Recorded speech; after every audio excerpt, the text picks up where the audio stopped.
This program deals with devil worship and satanic beliefs. It contains explicit scenes and descriptions of violent crimes and rituals. Americans are asking, who attacked our country? You have declared a subliminal jihad against the United States. Can you tell us why? Everything pertaining to what's happening has never come to the surface.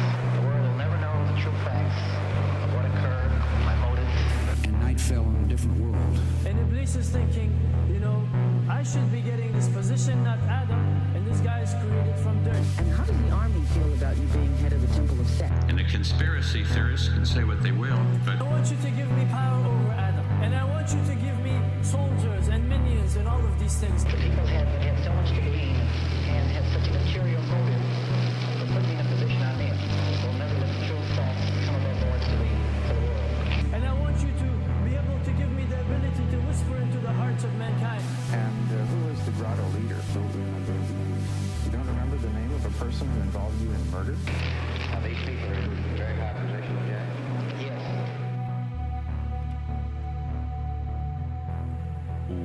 Welcome back to Subliminal Jihad, episode 53. I am your co-host, Dimitri. I'm Khalid. And today, we're stepping up to the plate, I think, for a big showdown with a towering figure of the American so-called left. It's not the first time we've sort of taken a few drive-by shots at this figure, but we've always said that one day... He came up in our very first episode. We had a little bit. You mostly did. I didn't really. I feel like I learned a lot in preparing for this episode about this individual, Noam Chomsky, because previously I wasn't really big into him. I had a vague awareness of him, obviously, because really something that I came to appreciate in doing the research for this is what significantly influential intellectual, public intellectual Chomsky is. I definitely was kind of aware of him as, the anarchist guy or whatever. But I guess, really, if you think about it, he is really super influential. And, there aren't too many, academics or whatever, or intellectuals or people like that who are so widely known. So even my peripheral knowledge of him is really a testament to something. But, prior to doing this, I really didn't know. I knew that he basically was just an anarchist. But I mean, apologies to any anarchists who may be listening, but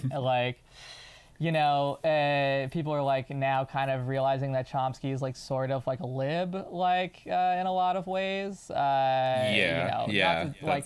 that fully fair? Maybe not. He does have some good critiques throughout the years of American Empire in ways that your standard libs wouldn't offer, but there's something there's if you're just an anarchist, it's a little bit of the sort of Marx versus Steiner thing of the Berlin professor, everything is an abstraction in his mind, so okay, of course you can I mean, I guess he did civil disobedience or whatever, so not to he did. We'll get to that. I mean, he has had a towering impact, and he's still going. I believe is he 91 or 92 at this point? Something. He's a nonagenarian. I was going back and watching some of his most recent appearances on various left media outlets, on podcasts and YouTube. I mean, just in that, you basically see the immense influence that he's had over what one critique we're going to read has called the compatible left. That he is treated, as a saint, and he still has this energy that is pretty indefatigable, I would say. Watching videos of him from the 70s and then the 2000s, during the Bush years, and then watching him today, I mean, he certainly is more elderly and somewhat more frail. It's kind of ironic. He has a big bushy Marx beard now, ever since the pandemic, which is kind of funny. But he still,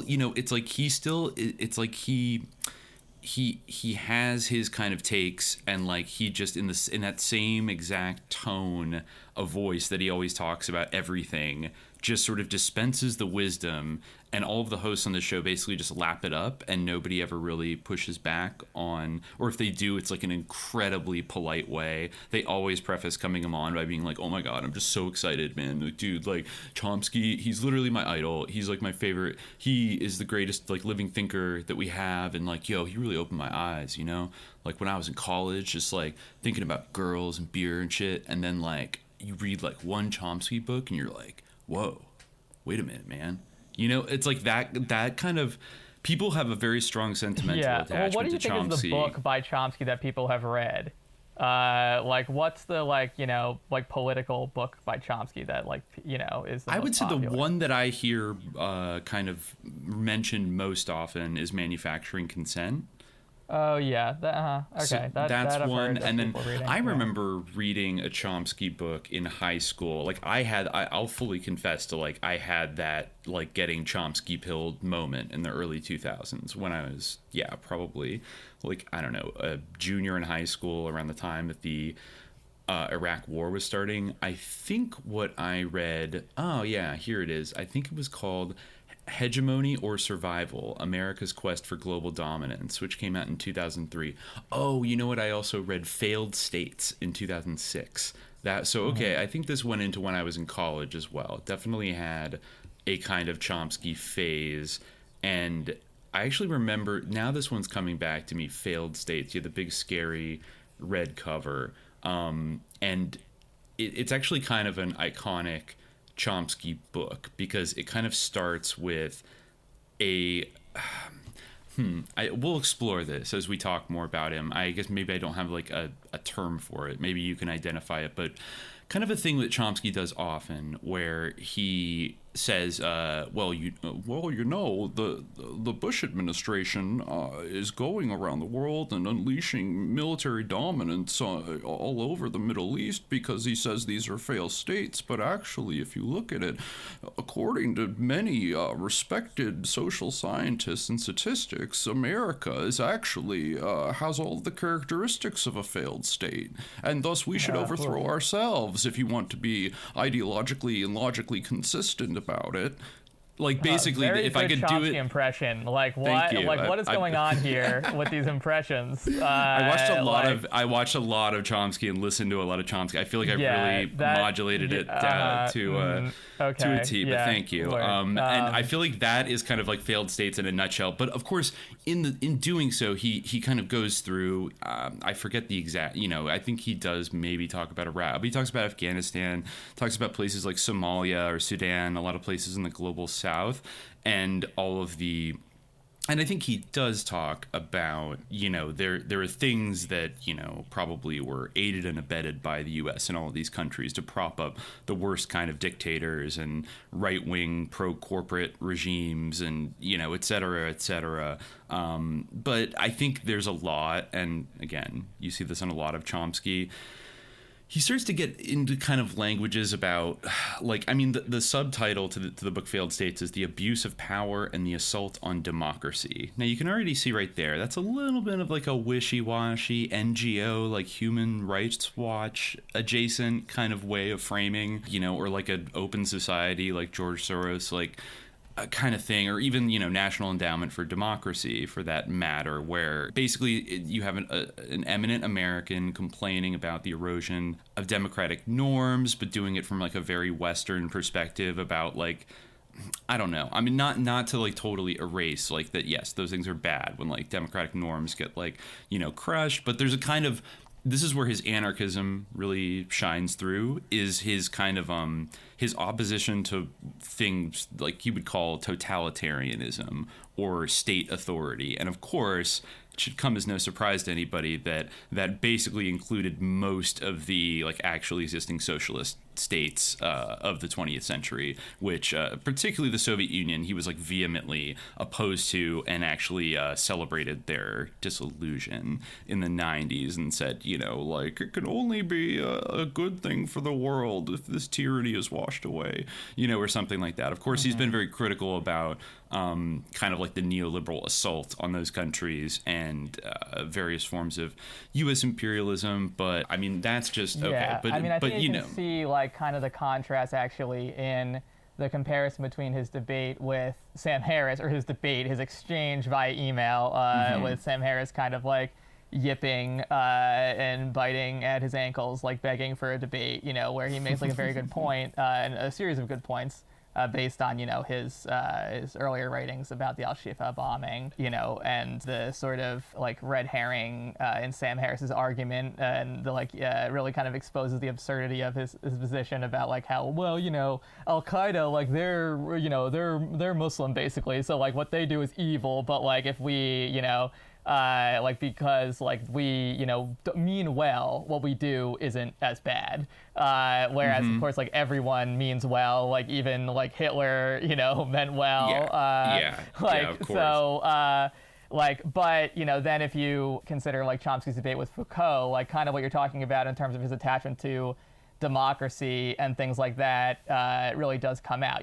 Foucault brought out the point that a lot of the time these sort of revolutionary impulses, when they imagine sort of the utopia, like what's going to be achieved by the revolution, they're so epistemologically bound by the terms of the existing order that their imagination of that is based and rooted so heavily in like what currently exists, like for Chomsky, like that was values. Foucault's critique. Yeah. Well, and for anybody that doesn't know what we're referring to, I would highly encourage going to watch it, because it's just it's well produced, tasteful television and very entertaining given the personalities involved. But there was I think it was a Danish TV show that had a series of like philosophy debates in the early 70s, and there's a very famous one where Michel Foucault and Noam Chomsky debate one another on questions like human nature and political, radicalism and, ontologies of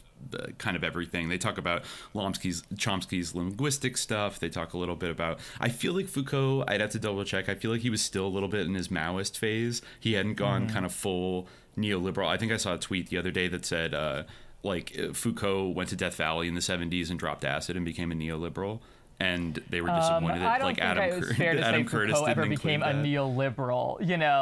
I think it's a little bit much. I mean, he became, I'd say, a kind of postmodernist, I guess you could say, or a post-structuralist, like that kind of thing. He was always a post-structuralist, but you could critique that as kind of broadly compatible with neoliberalism, or like as the CIA felt, like kind of paving the way for like a new paradigm. But I actually think that all this stuff is compatible with neoliberalism. But it is. They both are, which is funny. In that particular debate, demonstrated a little bit more self-awareness. He did. But, and I think, while he did critique, I think one of the few specific times he kind of critiqued like the Soviet Union was when he was making that very argument that you just mentioned about how like these people take power, but then their imagination of like a new, better society is still rooted in like a bourgeois aesthetics, like bourgeois standards, like bourgeois ideals, and like bourgeois that, bourgeois this, bourgeois that. I love that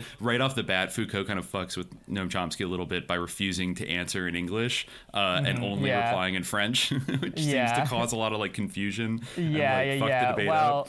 It kind of is a flex because Chomsky, is this linguist and everything, but he's obviously like, not bilingual.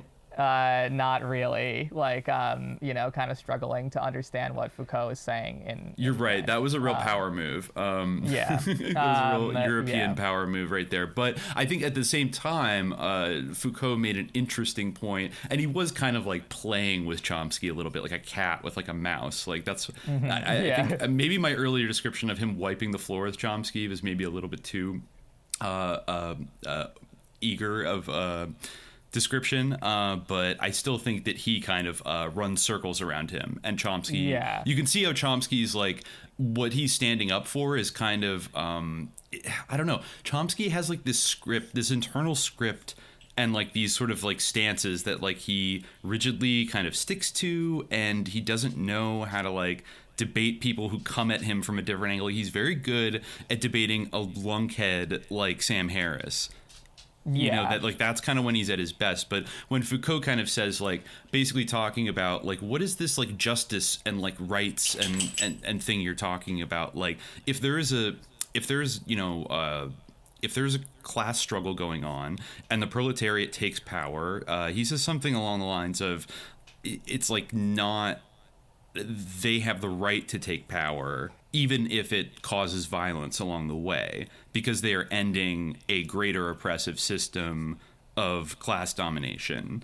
And Chomsky kind of like can't parse, like he can't quite like process this, and it like keeps falling back to like, yeah, but if I forget, do you remember that part of it? It's almost like Chomsky's like what it sounds extremely, it's like his liberalism gets exposed basically when Foucault challenges him on like, why shouldn't the working class take power if it's like, it's, why are you appealing to this abstract notion of justice? And Foucault's basically saying like the idea of justice is our idea of justice is based in like the current episteme, you know, and that he doesn't necessarily believe that if this proletariat, you know, revolution occurred, that the concept of justice would be applied. And Chomsky obviously thinks that it should be, and that's like that was one of their biggest disagreements that emerged in that debate. Chomsky he couldn't quite get past. He started appealing to the Bill of Rights and says that was the thing that was really like great. You know, like Foucault said like he's like, I want to ask you a question. In the United States, you commit an illegal act. Do you justify it in terms of the justice or in terms of justice or of superior legality? Do you justify it by necessity of the class struggle, which is at the present time essential for the proletariat in the struggle against the ruling class? And Chomsky says, well, here I would like to take the point of view which is taken by the American Supreme Court and probably other courts of circumstances, that is, to try to settle the issue on the narrowest possible grounds. I would think that ultimately it would make very good sense in many cases to act against the legal institutions of a given society, if in so doing you're striking at the sources of power and oppression in that society. However, to a very large extent, existing law represents certain human values, which are decent human values, and existing law, correctly interpreted, permits much of what the state commands you not to do. And I think that's important to exploit that fact. It's important to exploit areas of the law which are properly formulated and then perhaps to act directly against those areas of the law which simply ratify some system of power. So he kind of is holding on to the idea that there's something positive in these institutions that kind of comes out later when he's directly asked by an audience member about like, that was the best. That was the best. That those students, MIT, and we'll get to that. I mean, and his answer was so kind of unconvincing and just lame, I thought. Right. He I mean, he even ended up, I think, saying that it was like a credit to like MIT and like the American system that that they were able to tolerate him, even though it's like it brings to mind something like extremely glaring about Chomsky's entire record, which is like that young Danish man really hit on the head, which is like, how do you reconcile these two contradictions of working for one of the biggest like scientific technical centers of like the military industrial complex during the Cold War, while also being staunchly against the Vietnam War and the U.S. war machine and U.S. imperialism abroad, et cetera, and be like this radical anarchist or an anarcho-syndicalist, which is what he's pretty much repped, like, I think, since the 60s at least, or libertarian socialist is another term he kind of uses for it. But as with a lot of people in the West who embrace like anarchism, you start to notice these weird contradictions of like, I mean, Foucault kind of does point out something important, which is like, if you break a law, like, is the law, is it wrong because a law is being broken, or is it okay to break a law if it's part of like an unjust apparatus? And Chomsky seems to be saying kind of at the same time, like, well, things that I disagree with, I believe that those laws are illegitimate and like we shouldn't follow them. But also like, whoa there, revolutionaries, like, hold on, I care about these other laws and they're good. So like, you have to uphold those. And if you violate that, then you're an evil tyrant. So it's like, well, I mean, he's like picking and choosing, but not admitting that he's picking and choosing. And Foucault's kind of like, why don't you just admit it that it's about power? It's about taking power. And he's just like, oh, well, I don't know about that. Like, it wasn't like necessarily the absolute best example, because I do feel like even in like Marxism, there generally is a concept of justice kind of that operates, but maybe one that isn't emphasized as strongly as like, you know, by like the American justice system or the rhetoric that Chomsky was using. But basically he was saying like Foucault's argument was that, you know, is this something that has to happen just through like the dialectical importance of class struggle, you know, that is just something that the proletariat must do by this, you know, trying to say like, well, this is a different kind of, or at least an attempt at a different sort of epistemological framework. Whereas like your idea, especially when you're like appealing to the Supreme Court or whatever, or like the values instituted by it, you know, it's not really like, it shows like the boundedness of this kind of like quote unquote radicalism.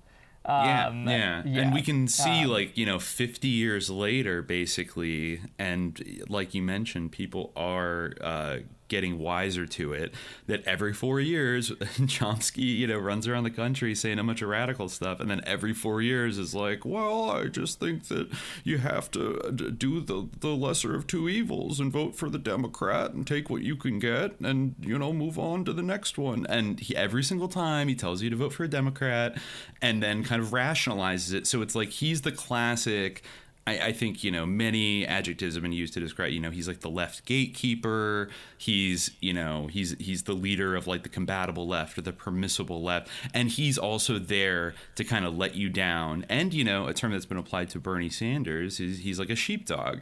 Like he gets you kind of like, you know, he gets you interested in a lot of these things that are worth being interested in and learning about. And he does critique the United States a lot. But at the end of the day, the journey he kind of leads you on, if you follow him and worship him as a saint, is always going to come back to like, well, we just have to vote for the Democrat. We don't feel great about it, but, you know, it's the best we can do. And it's better. And he always does get kind of extra hysterical about Republicans in particular right at election time every 4 years. And he goes on Democracy Now! And then goes on like Jacobin and like everywhere else, and everyone just like fucking like kisses his feet and just like, oh my god, like you are so brilliant, just tell us what to do. Like it's like every time like the left like fails, and like in a very predictable fashion, he's there to like kind of make everybody feel okay and like contextualize like why we failed, but like we just gotta keep fighting. And I think that approach has like quite obviously failed spectacularly, or if even has served like an opposite purpose. Like it has hurt kind of the left, and you know, it's not like, I don't know, it's not like working class, like working people all across the country were all reading Chomsky. Like I feel like his work is targeted at a certain like educated class of like middle class and like petty bourgeois and etc., kind of a professional class type also people something that are being he acknowledged in the audience Q&A. Yeah, like in that interview, like, you know, the Foucault, you know, whatever you can say about him, he comes off like kind of a you know, an academic, like, you know, like a sort of, you know, having a little bit of edge to him. Chomsky seems like an MIB, like right out of Point Pleasant, like in that, like, you know, or like someone who's like dispatched. He seems like he's like I'm from the government, you know, like that's like what, you know. He seems like one of like Robert McNamara's like, you know, brain trust, like Wonder Boys that like planned the Vietnam War cybernetically, you know, and stuff like that. Like, and like recruited people with 75 IQs to be infantry soldiers. I think two other things he said in that like are really telling. Like, and one is that when he was asked to like sort of assess like civil disobedience, and he said, well, there's like risks to civil disobedience. You know, he said like civil disobedience in the U.S. is an action undertaken in the face of considerable uncertainties about its effects. For example, it threatens the social order in ways which might, one might argue, bring about fascism, and that would be a very bad thing for America, for Vietnam, for Holland, and for everyone else. You know, if a great Leviathan like the United States were to really become fascist, a lot of problems would result. So that is one danger in undertaking this concrete act. Basically, he's saying, like, yeah, civil disobedience, there's a danger in not undertaking civil disobedience because, you know, that would lead to, quote, the society of Indochina will be torn to shreds by American power.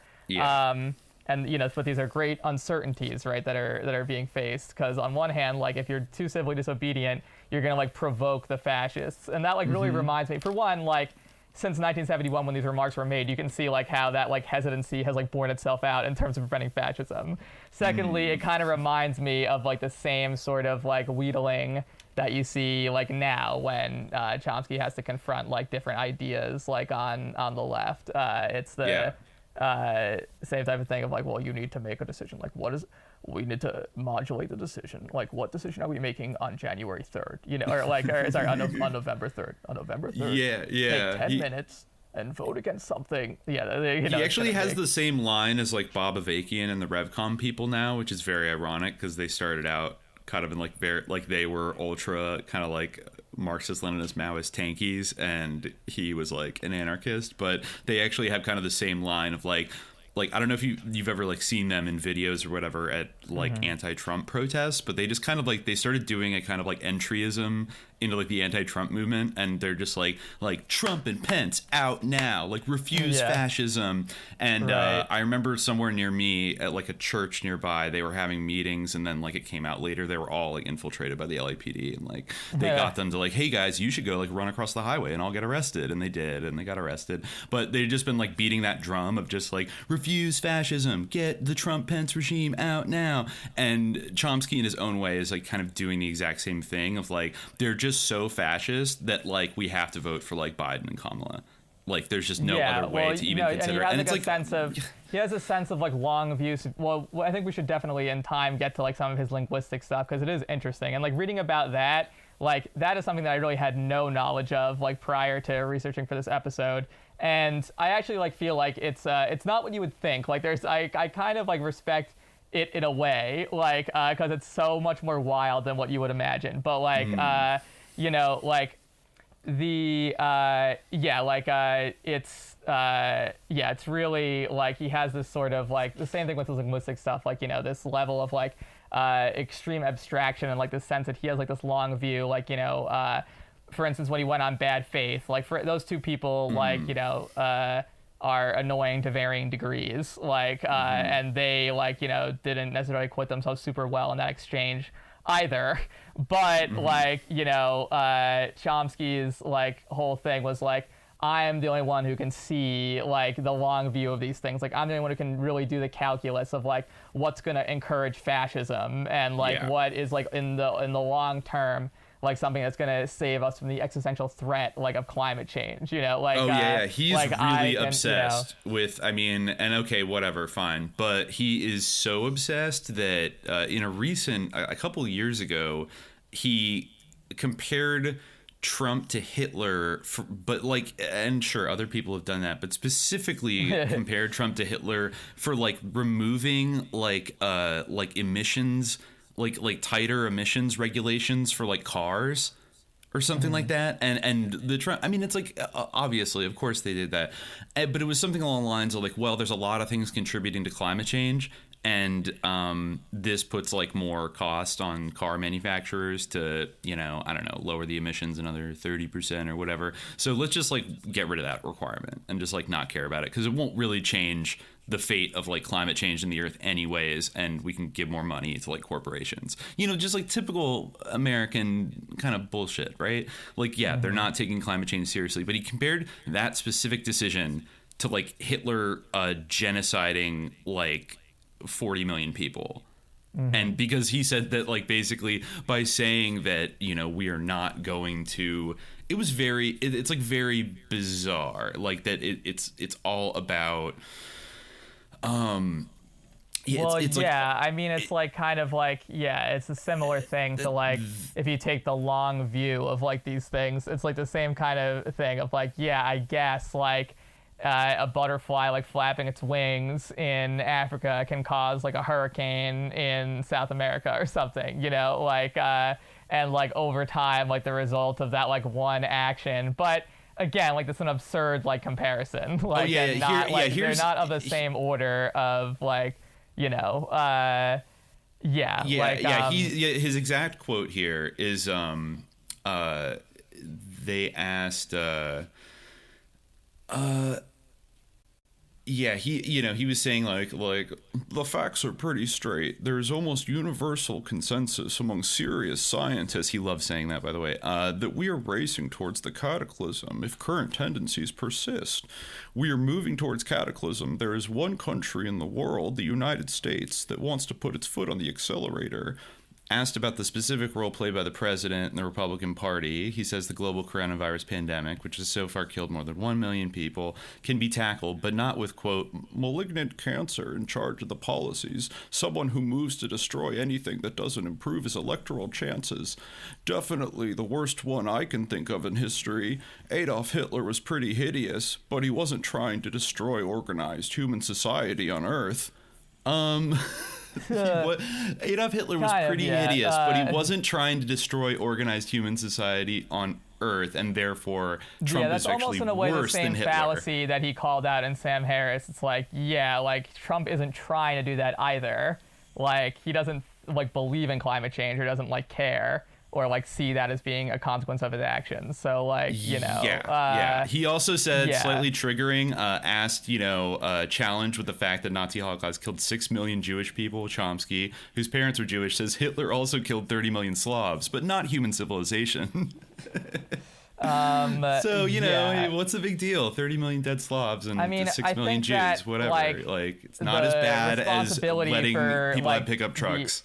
For one, like the end of human civilization, like I don't know, like if that it's going to be like the real problem, honestly. And I think that like saying that stuff, even if like through some like contingency or some exigency, like that were the outcome where like somehow climate change caused human extinction, which I don't really think is what serious scientists think is what's going to actually happen. They believe that like it's going to like cause like all of the things that like ruin people's lives all over the world, like poverty and like famine and pestilence, to get like a million times worse, and like that there will be like climate refugees everywhere, and like it will destabilize like societies globally, and actually like the people who benefit from it the most will be like the global north as usual, whereas the global south will suffer. Like so that's really like, and I almost think that like he's talking in these terms of like human extinction, like almost dilutes the issue, like in a way, or like, like it just doesn't have that sort of immediate term sensibility, and it might even like go against, as far as I know, I could be wrong, but as far as I know,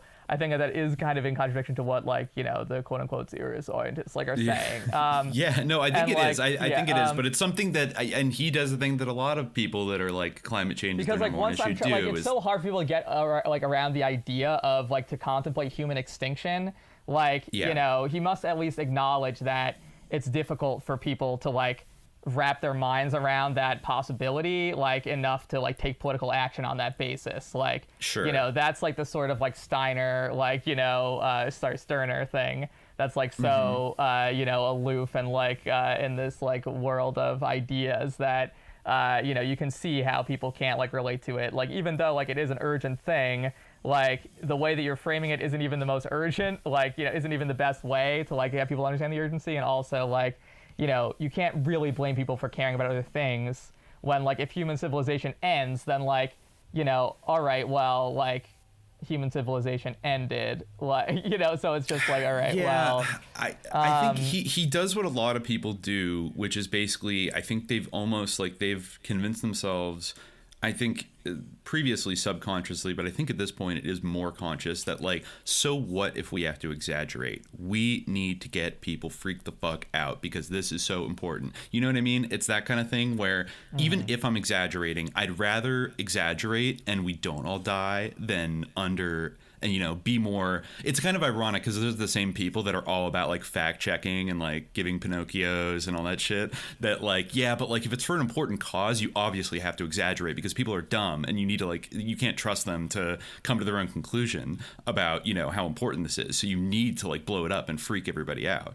And I think like that is something that is definitely, from like Greta Thunberg to like every other thing, and like the climate movement has all been about like, what if we crank up the alarmism and do that? But I think it kind of has an opposite effect, or it just doesn't work well, yeah, necessarily the way. If people feel that you're being disingenuous, then they're going to start doubting the serious scientists and the whole enterprise, because they feel like somebody's up to something. And I think somebody is up to something. I'm not saying climate change is like fake, but like I think the way in which we're being set up now, even just psychologically prepped to respond to the challenge, I think is something that there is something going on. There are powerful players that want to control that process.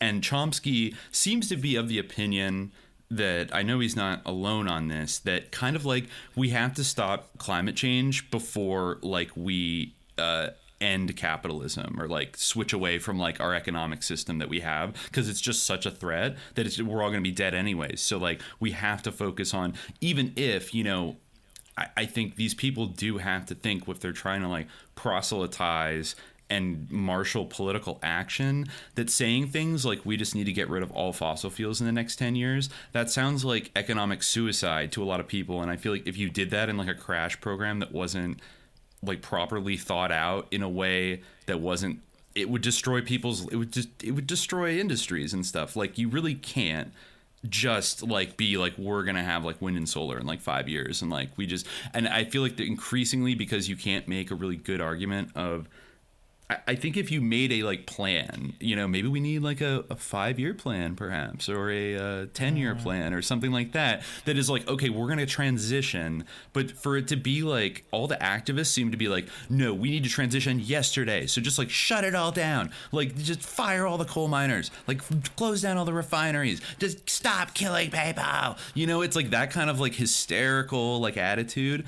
And all that's going to do, I feel like, is cause a lot of like economic chaos and havoc. It's going to like wreak a lot of havoc on the economy. And I don't know, maybe this is just like thinking like in the last year of like seeing how like lockdowns for like a sort of pandemic reason could have a devastating effect that is not like expressly obviously intended. But it's like when now we've normalized that you can do something like that for the greater good, like just shut down sectors of the economy. So that's kind of coming on the horizon as something that maybe I'm just a little bit like, I'm going to keep an eye on, because I don't think we would want kind of like, kind of bureaucratic sectors of government. You'd think that'd be something that Chomsky himself wouldn't want. But of course, this is an area where his anarchism just dissolves away into like just wanting to just being like a liberal, basically, and like a technocratic liberal, and is like, well, it's too important, And so what, like how much like human destruction is going to be caused by reacting to this thing? You have to it's just like with lockdowns, like you have to balance these things. Now Joe Biden is president, so like is he gonna like, and I feel like everybody kind of went back to brunch as perhaps predicted, so like is he gonna do anything about this? Like I don't know, like but I wanted also to bring up this like very telling, probably like something that certainly among Chomsky's critics has like been circulated a lot from that debate in 1971 with Foucault, where he was asked about MIT, and he said, there are people who argue, and I have never understood the logic of this, that a radical ought to dissociate himself from oppressive institutions. He says the logic of that argument is that Karl Marx should have studied the British Museum, which, if anything, was a symbol of the most vicious imperialism in the world. The place where all the treasures of the empire had gathered from the rape of colonies brought together. But I think Karl Marx was quite right in studying at the British Museum. He was right in using the resources and, in fact, the liberal values of the civilization he was trying to overcome against it. And I think the same applies in this case. And he also said, like, it is true that MIT is a major institution of war research, but it's also true that it embodies very important libertarian values, which are, I think, quite deeply embedded in American society, fortunately for the world. They're not deeply embedded enough to save the Vietnamese, but they are deeply embedded enough to prevent far worse disasters. Apparently not. But anyway, like, that is a disgusting. That is a disgusting. I'm kind of pissed off by that little throwaway line of like, it's not embedded enough. Like, if only we had more libertarian American values, like the Vietnamese would have been saved from our bombs. Like, So dude, it's still, like, also they beat us. Like, he never acknowledges, I feel like, the agency of like the Vietnamese people in like beating the technotronic empire and like kicking them out. It's always like, I'm against the war because these poor little rice farmers are getting bombed by like our napalm death machines, and like we must save them to live up to our own values of like the war machine, like, and you know, like that's my role. The loyal opposition. It's like he has this attachment to like these. That's the thing, like, you know, for one, again, this is something that could be said of like a lot of people. It definitely could be said of like anyone who's like involved in academia, that academia is deeply embedded. Like, you know, I think Foucault like has an awareness of that, but again, like, did he dissociate himself from like the institutions? Not really. Like, you know, no one really does. He moved like, to America. He came to the UC. Yeah. We all have these complicities like in many ways, but I think that the idea that like, you know, I think that his attachment to these things kind of really prevents like the kind of radicalism that he often gestures towards. Like, it reminds me of like that quote from the play like Marat Sade, which is kind of, I don't know if you ever, is by, Peter Weiss, the play. It's basically about like a play. It's a play within a play put on in a mental institution, by the Marquis de Sade. About Jean-Paul Marat, who, you know, was a leader in the French Revolution. But there's this one quote in the play where, you know, he talks about how, like, everyone wants to keep something from the old regime, you know, everyone, like, you know, like a painting or a horse, you know, and then next thing you know, like, you have like this, like the sanctity of private property being written into the Declaration of the Rights of Man, you know, and then next thing you know, like everyone, is pit against each other and like doing like BDSM ritual orgies, you know, exactly. So like, he wants to keep like his, you know, chair in the linguistics department at MIT or whatever, like, and that's, you know, that's a common thing. I think that you could say that of many people, but it's definitely like something that you can observe in Chomsky in a very tangible way. And yes. I think that's part of the reason why people are so frustrated by him a lot of the time. As we'll see, like it seems like his linguistics department at MIT really didn't ever consider shutting down his department for his ultra radical anti-war views, because as it turns out, he was doing what at the time they considered some pretty valuable research that had some pretty extensive and revolutionary military applications, right?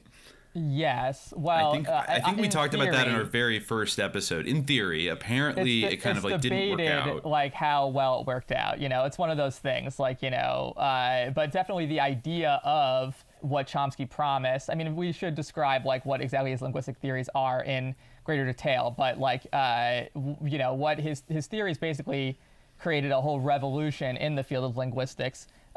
Moving it away from something that was kind of grounded in the social and embedded in the idea of society and communication, you know, and as language is, and brought it into something that, you know, he formulated as being like an abstract natural science in a similar way to physics, you know, and that was like a huge rebuff to the idea of behaviorism, you know.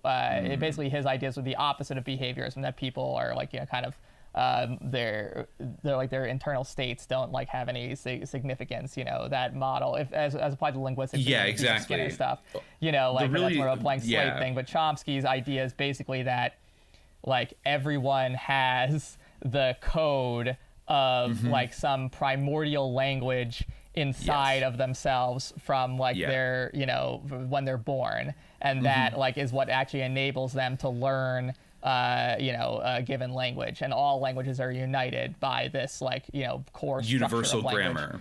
Yeah, the universal grammar, which is like a wild theory. An innate universal grammar. Yeah, I kind of like the idea of universal grammar because, like, you know, I feel like it's so wacky, and it's not what you would think like it would be Chomsky's linguistic theory, like based on his like you know, being an anarchist and everything, because you know, and of course like kind of an atheist, you know, like because it's like it reminds me of something that like an 11th century like Arab would come up with, or like you know, an early modern like Harufi, You know, like even talking about like, the letters that are in the code of the universe, like, you know, yeah, it reminds me of like the Adamic language, like it's like a John Dee thing, you know, like a Nokian or something. For sure. And I could even almost see in a certain kind of prism, like somebody like Foucault, like getting behind this idea in the context of there are like invisible structures that kind of like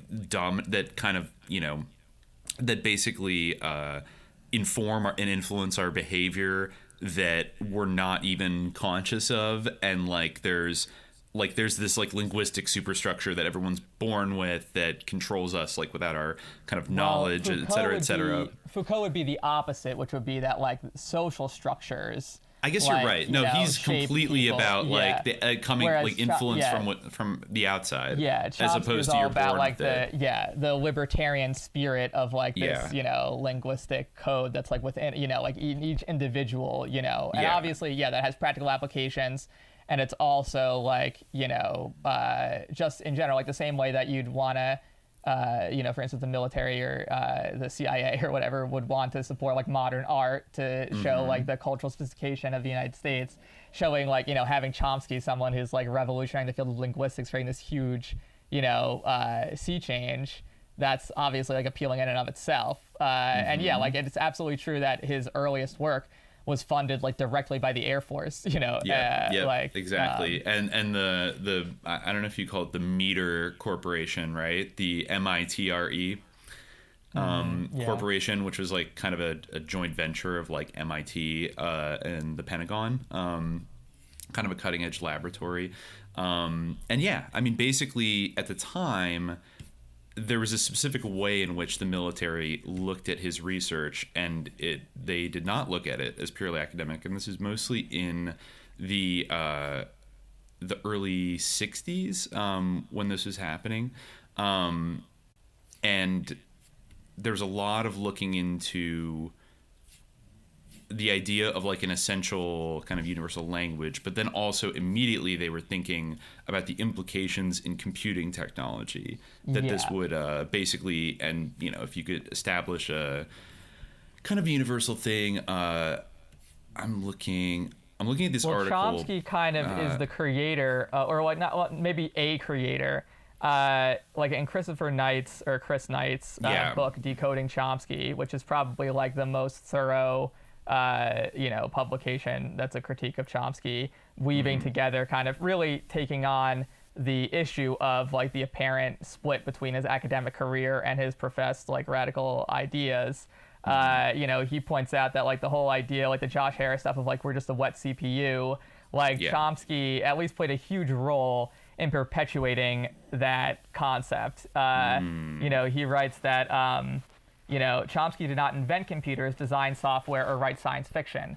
More than anyone else, however, it was Chomsky who convinced the computational science community that their ideas about computers related directly to human beings.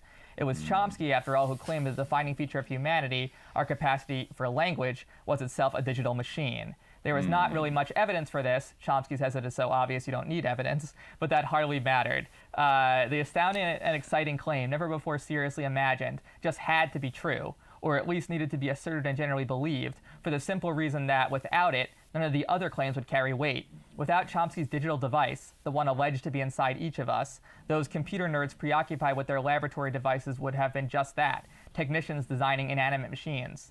They welcomed Chomsky's revelation because they needed it to elevate their work to a level where it mattered, that of people. This idea subsequently licensed a cascade of logical implications, not all of which Chomsky himself would endorse. It sounds like basically he is like one of the founding fathers of like human computer cathexis. Yeah, the idea that a human brain is a wet CPU, basically. Yeah, and can interface and perhaps ought to interface with a computer. Yeah, it could. For sure. And that's following up on that. I just wanted to read a little bit from was it Chris Knight's blog on Noam Chomsky, and he wrote this in 2017, like a year after Decoding Chomsky came out, and I guess he did a little bit more research on that didn't make it into the book, but then he went back and. This was titled The Meter Corporation's Project to Use Chomsky's Linguistics for Their Weapons Systems. The first 2016 edition of Decoding Chomsky did not explore the fine details of military research at MIT. MIT is so well known as a Pentagon-funded university that specifying the details seemed unnecessary. The only quote I cited which connected Pentagon funding to the new linguistics was this one. Defense of the continental United States against air and missile attack is possible in part because of the use of such computer systems, and of course, such systems support our forces in Vietnam. The data in such systems is processed in response to questions and requests by commanders. Since the computer cannot understand English, the commander's queries must be translated into a language that the computer can deal with. Command and control systems would be easier to use, and it would be easier to train people to use them if this translation were not necessary. We sponsored linguistic research in order to learn how to build command and control systems that could not understand English queries directly. This statement from 1971 seems sufficient because the whole point of my book was not to suggest that Chomsky worked directly on military research, but rather that he had to move mountains to avoid doing so. The mere threat of his work being used for military research was enough, I argued, to prompt him to resist, steadfastly refusing to help with engineering or other practical applications. Chomsky's linguistics remained at all times so abstract and otherworldly that it could not be used for any practical purposes at all, let alone for direct military ones. However, since finishing my book, I had become aware that the situation was more nuanced. In the early 1960s, Chomsky acted as a consultant on an ambitious Air Force-funded project whose military purposes were plain enough. The evidence is contained in a February 1964 article from MIT's official journal, the Technology Review. In it, Air Force Lieutenant Samuel J. Kaiser explains his thinking. Once a computer has been appropriately programmed in the light of Chomsky's insights, writes Kaiser, it will be, quote, endowed with the ability to recognize instructions imparted to it in perfectly ordinary English, thereby eliminating a necessity for highly specialized languages that intervene between a man and a computer. He continues, in fact, a great deal of work in doing just this has already been undertaken. Donald E. Walker of the Meter Corporation, Associate Professor G. Hubert Matthews of MIT, and J. Bruce Fraser have placed a significant portion of the grammar of English on a computer. A follow-up article by Kaiser was published in the Meter Corporation in 1965. Here Kaiser discusses the limitations of the various artificial control languages then being used in the military's command and control systems. He refers both to the SAGE air defense system and to the various computer control languages of the U.S. Air Force, the Navy, and NORAD. Kaiser goes on to suggest an alternative in the form of an English control language developed on the basis of Chomsky's linguistic insights. During the course of his technical discussion, Kaiser cites Chomsky's classic example sentence, colorless green ideas sleep furiously. He then incorporates words such as aircraft, fighter, bomber, and missile, combining them in such sentences as, the bomber, the fighter attacked, landed safely. The bomber, the fighter, the radar spotted, attacked, landed safely. Now, for the Meter Corporation, it helps to know something about the Meter Corporation, for which Donald Walker and Bruce Fraser were working at the time. Meter was jointly set up in 1958 by MIT and the U.S. Air Force in order to develop air defense and command and control technology for both nuclear and conventional warfare.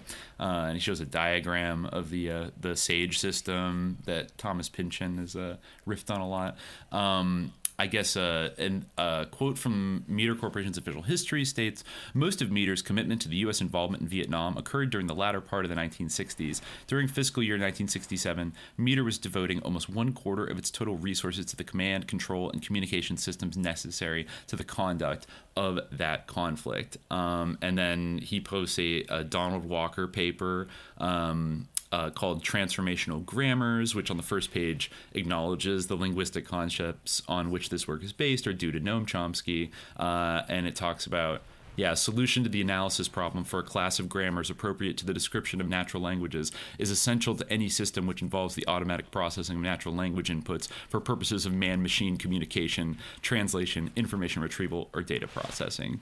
And it was exploring using English as a computer command language. And I guess Lieutenant Bruce Fraser wrote in 1967 for the Air Force that the linguistic framework within which almost all of the current work in language processing is carried out involves a theory of language developed by Chomsky and others that was introduced in syntactic structures and elaborated on in aspects of the theory of syntax.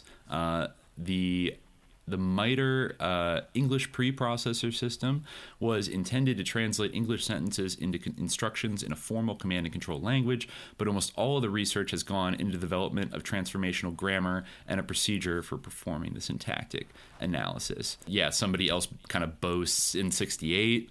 This is in 68, so this is like while I guess he was already like anti-Vietnam War. The most ambitious effort to construct an operating grammar is being made by a group at MITRE concerned with English-like communication and command and control computer systems. It is no accident that Noam Chomsky, the major theorist in all of American linguistics, is located at MIT.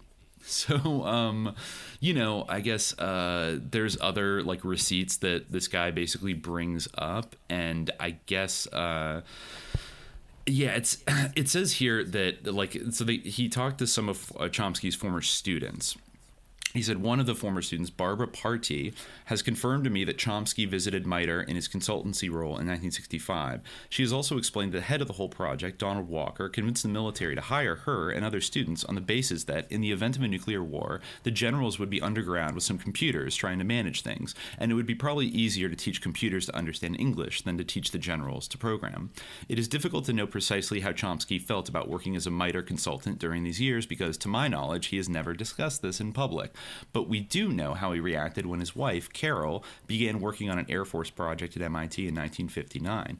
The project was intended to enable, quote, the business executive, the military commander, and the scientist to communicate with computers in natural language. According to the project's head, Bert Green, Chomsky was, quote, very nervous about all this and required reassurance because he feared that his wife might end up working on, quote, voice-activated command and control systems. So, when, a few years later, Chomsky himself ended up working on a real Air Force command and control project, we can only imagine how, quote, nervous he must have felt. We can be pretty sure that he would have felt no less uncomfortable about the whole project than his student at the time, Barbara Party. Discussing her work at MITRE, she recalls, for a while, the Air Force was convinced that supporting pure research in generative grammar was a national priority, and we all tried to convince ourselves that taking Air Force money for such purposes was consistent with our consciences, possibly even a benign subversion of the military-industrial complex. Maybe Chomsky, too, managed to persuade himself that working on this project was somehow consistent with his anti-militarist conscience, but he would surely have felt uncomfortable had his linguistic research in real life helped the military accomplish what they wanted, which was an operational language for command and control. Fortunately for the consciences of both Party and Chomsky, their research failed to produce anything that actually worked. And I guess after 1965, he quoted that after that whole period, he couldn't look himself in the mirror anymore and threw himself into political activism to try to stop the war in Vietnam. And this is interesting. We can get to if we dive into his works later. It says, from then on, as Chomsky's political positions became more publicly known, whenever he modified his linguistic theories, he did so only in one direction, never toward greater realism, always towards what Adele Goldberg has rightly described as, quote, ever-increasing layers of abstractness. Instead of studying languages, as Foucault exploited, Chomsky focused exclusively on something of his own making, universal grammar. Since this could not be precisely specified, Chomsky's approach had one great advantage. It soon became clear that nothing worked or possibly could work. Once this realization sank in, Chomsky the activist was safe. Never again would the U.S. military imagine they could use his work to develop systems of computerized command and control. Unfortunately, this same abstractness meant that his models had little apparent relevance to what the rest of us term language, offering few insights into how language might have evolved in the past or how it is continuously being created and recreated by speakers today. So yeah, that's a lot there, but a lot of interesting stuff. His relationship, I guess, with the very heart of the military-industrial complex and his sort of inability to talk about it, but clearly it seems like perhaps it's something, I don't know. What do you think about that? He definitely, like, I mean, it's interesting, yeah, like, the use of, or the value that was seen in his work, definitely is something that he, like, has not addressed, like, at all, and actually, like, something that Chris Knight, like, brought out in his blog as well, like, a little bit later, was that, like, Chomsky, I didn't actually read, like, Chomsky's critique, but, Chomsky is someone who, like, really goes in on people, like, if they challenge him, like, he doesn't really hold back. you know, Yeah. like, and I guess like he was, you know, Decoding Chomsky, the book, like it is critical of Chomsky, but it still appreciates like his intelligence, you know, it gives him a pass for like, you know, it respects his courage in protesting the Vietnam War, things like that, you know, like it's not, yeah, it's a critique of like a huge like public intellectual. So like that's something that you'd think would be within the bounds of like the libertarian spirit, you know, or whatever. Right? But, exactly. For Chomsky, somebody who like, hates tyranny and signed that public letter against like political correctness and cancel culture, he seems very touchy. Yeah, right. He's very touchy about a whole range of questions that people, even though he's notorious for sitting around answering people's emails randomly, which just makes him such a saint. Like he's superhuman, you know, and all that stuff. So it is weird that when you hit one of these, like, you know, third rails, he goes off, right? Yeah. And he definitely did. Like, he basically denied everything that was, you know, said about him, like, or, you know, implied, like, in the book, like, in terms of his intimate involvement with, you know, the U.S. military through the MIT. He just would not... you know, he refuses to acknowledge it, even though, you know, as like people have pointed out, like he did in that Q&A after the debate, you know, like he said, it is a big institution of war research. And basically he, you know, objected to like a bunch of things, and he had, Chris, I guess, had to go through the different figures that were sort of named in the book and their relationship to Chomsky. I'm looking at that right now in this blog post about like Jerome Wiesner and people that like basically built like were hugely influential in U.S. defense policy and promoting like the missile gap thing, which if there's one period of time, and it's interesting that it coincides with the period where he was intimately, like literally working on Air Force projects, is he has this thing against Jack Kennedy. And we'll circle back to that later because of how his comments, kind of, in my view, notorious comments about the JFK assassination. But he has this like, it's almost one area where Chomsky, and I think there maybe are a couple of similarities between these two figures. It's where Chomsky goes a little bit LaRouche. Because like he is insistent that things that we think, especially on the left, about Jack Kennedy were all wrong, and Kennedy was like a sick Malthusian, like a warmonger, anti-communist, like imperialist, and that's why it doesn't matter who killed him, because he was going to start the Vietnam War, etc. I think that there is like some hagiography of Kennedy that like isn't warranted. I think that's normal, like, you know. But he takes it far. He obviously has like a personal, like, I think he takes the sort of hagiographical stuff like an affront to it. But yeah, like it is crazy, like the extent to which he went, you know, like for instance, like I am in academia, you know, like if someone pointed out to me like, hey, like you're involved with this institution, like, you know, and all these people, like, you know, who you work with or whatever, like, you know, if I was like in the public eye, like, you know, all the people who you work with have like these complicities with like whatever, like the CIA or like, you know, the military industrial complex. You know, I would be like, you know, maybe trying to distance myself, like trying to like keep my job, like while trying, but like, I assume that most of these people are dead, you know, like, and Chomsky's going to be dead soon too. So, no, you know, he's over 90. So, what is he hiding at this point? So he literally, like, it's, you know, this is a really crazy thing. The guy about the missile gap, he basically was the person who, like, was the main advocate of the idea of the missile gap, like, or, you know, the lie of the missile gap, that the U.S. like had fewer missiles than the Soviet Union. And Chomsky literally said that Wiesner, this guy, Jerome Wiesner, urged disarmament while informing Kennedy administration that the missile gap between the Soviet Union and the U.S. was a myth. Although he did eventually have to acknowledge that, you know, this missile gap thing was wrong, much like, you know, the like psychic research gap that had to be acknowledged as well was in reverse. You know, he did eventually acknowledge that, but he also like played a huge role in originating like the whole idea. Well, exactly. So like taking it back later, even though, like to portray him as like someone who fought against it, That's like really nuts, you know. And for him to write back to Chris Knight that Wiesner's role was so slight that he is not even mentioned in authoritative. There he goes again. He's always like saying trusted scientists say, authoritative insider accounts, blah blah blah. Like, why does he trust all these anyways?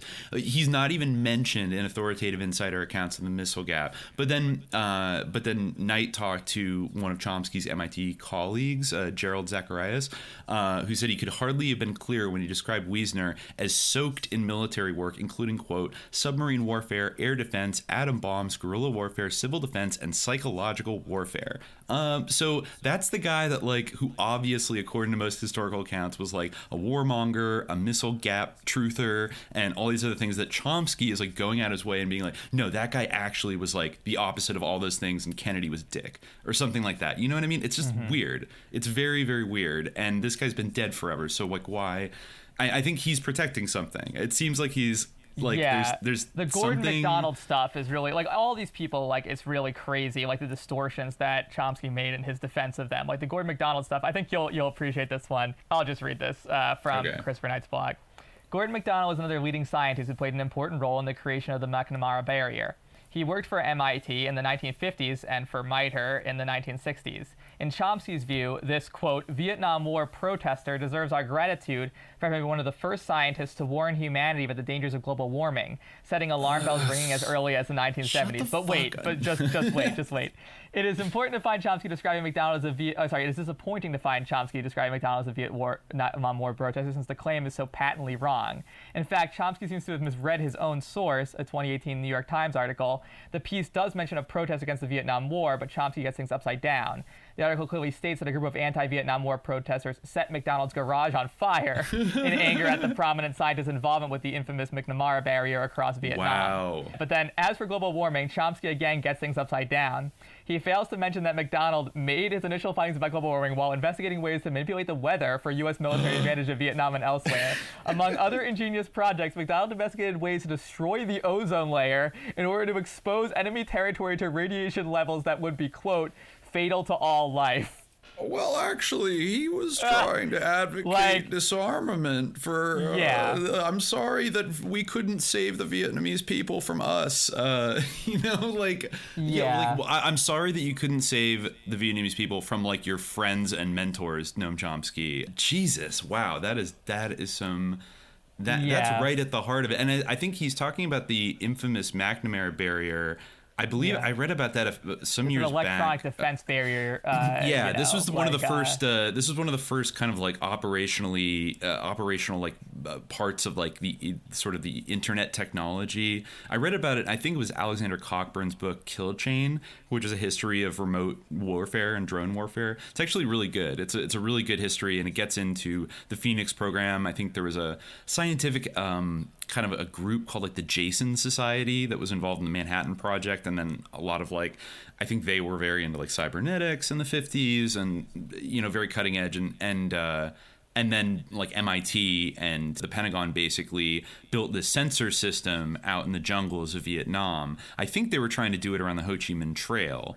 And basically it would trip a sensor, and it served as basically a radar early warning system for, Vietnamese troop movements. So then the idea was like they would trip this signal, and then they would have a location and go out there and bomb them or attack them or something. Apparently it didn't work very well. The Vietnamese caught on pretty quickly. Like the technology was kind of finicky, and I think even the Vietnamese figured out pretty quickly how to like spoof the system and like trick it into like going off. So I guess the earliest iterations, but this is like a very big experiment, and it was another one of many efforts in the Vietnam War to take this kind of like technocratic or like technotronic approach to warfare of like, oh, if we use this new cutting edge technology, these peasant rice farmers won't be able to beat us, obviously. And even if we don't win, everyone's making a lot of money. We're getting to experiment with like cutting edge new technologies, etc. You know what I mean? Like there's a lot of like really twisted reasons why they were using Vietnam as a technological warfare laboratory. And Chomsky, I guess, was in extremely close proximity to all of the people that were doing it, all the way up to like ripping out parts of the ozone layer to blast like Hanoi with radiation. Yeah. I mean, I don't know how it's just oh my god, like how do you just be an anarchist and like flatten the concept of tyranny to be like anybody that has a government that has like a police force? Or something, which he kind of does like selectively, but that's what that's like he has such a high standard for anybody else that is trying to like set up a revolutionary society or set themselves up in opposition. I mean, didn't he say that like the Khmer Rouge was like made up or something? Like he had some like big misfires. They were made in the past. Up. That's a weird take. On June 6, 1977, Noam Chomsky and Edward S. Herman published an article in The Nation which contrasted the views expressed in books by Barron and Paul, Pochard, Porter, and Hildebrand, and articles and accounts by Butterfield, Bragg, Cahin, Kazuk, Schomburg, Tolgraven, and others. Their conclusion was, we do not pretend to know where the truth lies amidst these sharply conflicting assessments. Rather, we want to emphasize some crucial points. What filters through the American public is a seriously distorted version of the evidence available, emphasizing alleged Khmer Rouge atrocities and downplaying or ignoring the crucial U.S. role, direct and indirect, in the torment Cambodia has suffered. Wow. So he okay, so basically that's denied a doozy. The Cambodian genocide. Which ironically, there's multiple ironies there, but like ironically was like one of the times when there really was like a mass kind of slaughter, like genocide, like that was a real thing that happened. Pol Pot and the Khmer Rouge like senselessly murdered like a hell of a lot of people. Also, the second layer of the onion there is that they were actually backed by the U.S. and it was actually communist Vietnam that invaded Cambodia and overthrew Pol Pot and actually stopped it. And I believe they were not supported by the Soviet Union, the Khmer Rouge. They were opposed to them. But I think China supported the Khmer Rouge. So that was like a maybe one of the earliest China-U.S. collabs was Henry Kissinger in particular backed the Khmer Rouge taking power. And then Vietnam had to go in and stop the genocide from happening. And so that's like a weird take for Chomsky to kind of have that like maybe it wasn't like critical. So, like of all the things to critically support Chomsky, like it's like, oh, finally a communist government that I can critically support, the Khmer Rouge. It's like, what? Yeah. You know what I mean? It's like the exact opposite. It also is very ironic in light of a lot of the things he was saying in this past decade about things that were going on in the Middle East and particularly in Syria, where he was not so charitable. He had a switch where, he first was kind of anti-intervention or whatever, but then it was a very Dem, like lib sort of thing, because at first he was kind of like, anti-intervention, but then like when Trump abandoned the Kurds, that was a bridge too far. Like the Kurds needed to be protected because they're fellow he loves the anarchists. based Rojava Kurds. He does love them. I don't mind the denunciations, frankly. I mind the lies. Well, I mean, intellectuals are very good at lying. They're professionals at it. Wonderful technique. There's no way of responding to it. If somebody calls you, an anti-Semite, what can you say? I'm not an anti-Semite. Somebody says you're a racist, you're a Nazi or something. You always lose. I mean, the person who throws the mud always wins because there's no way of responding to such charges. Freedom of speech.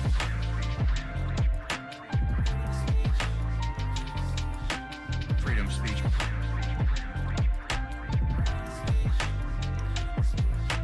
Freedom of speech.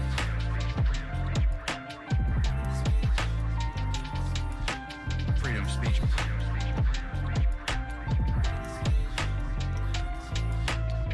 I do not think that the state ought to have the right to determine historical truth and to punish people who deviate.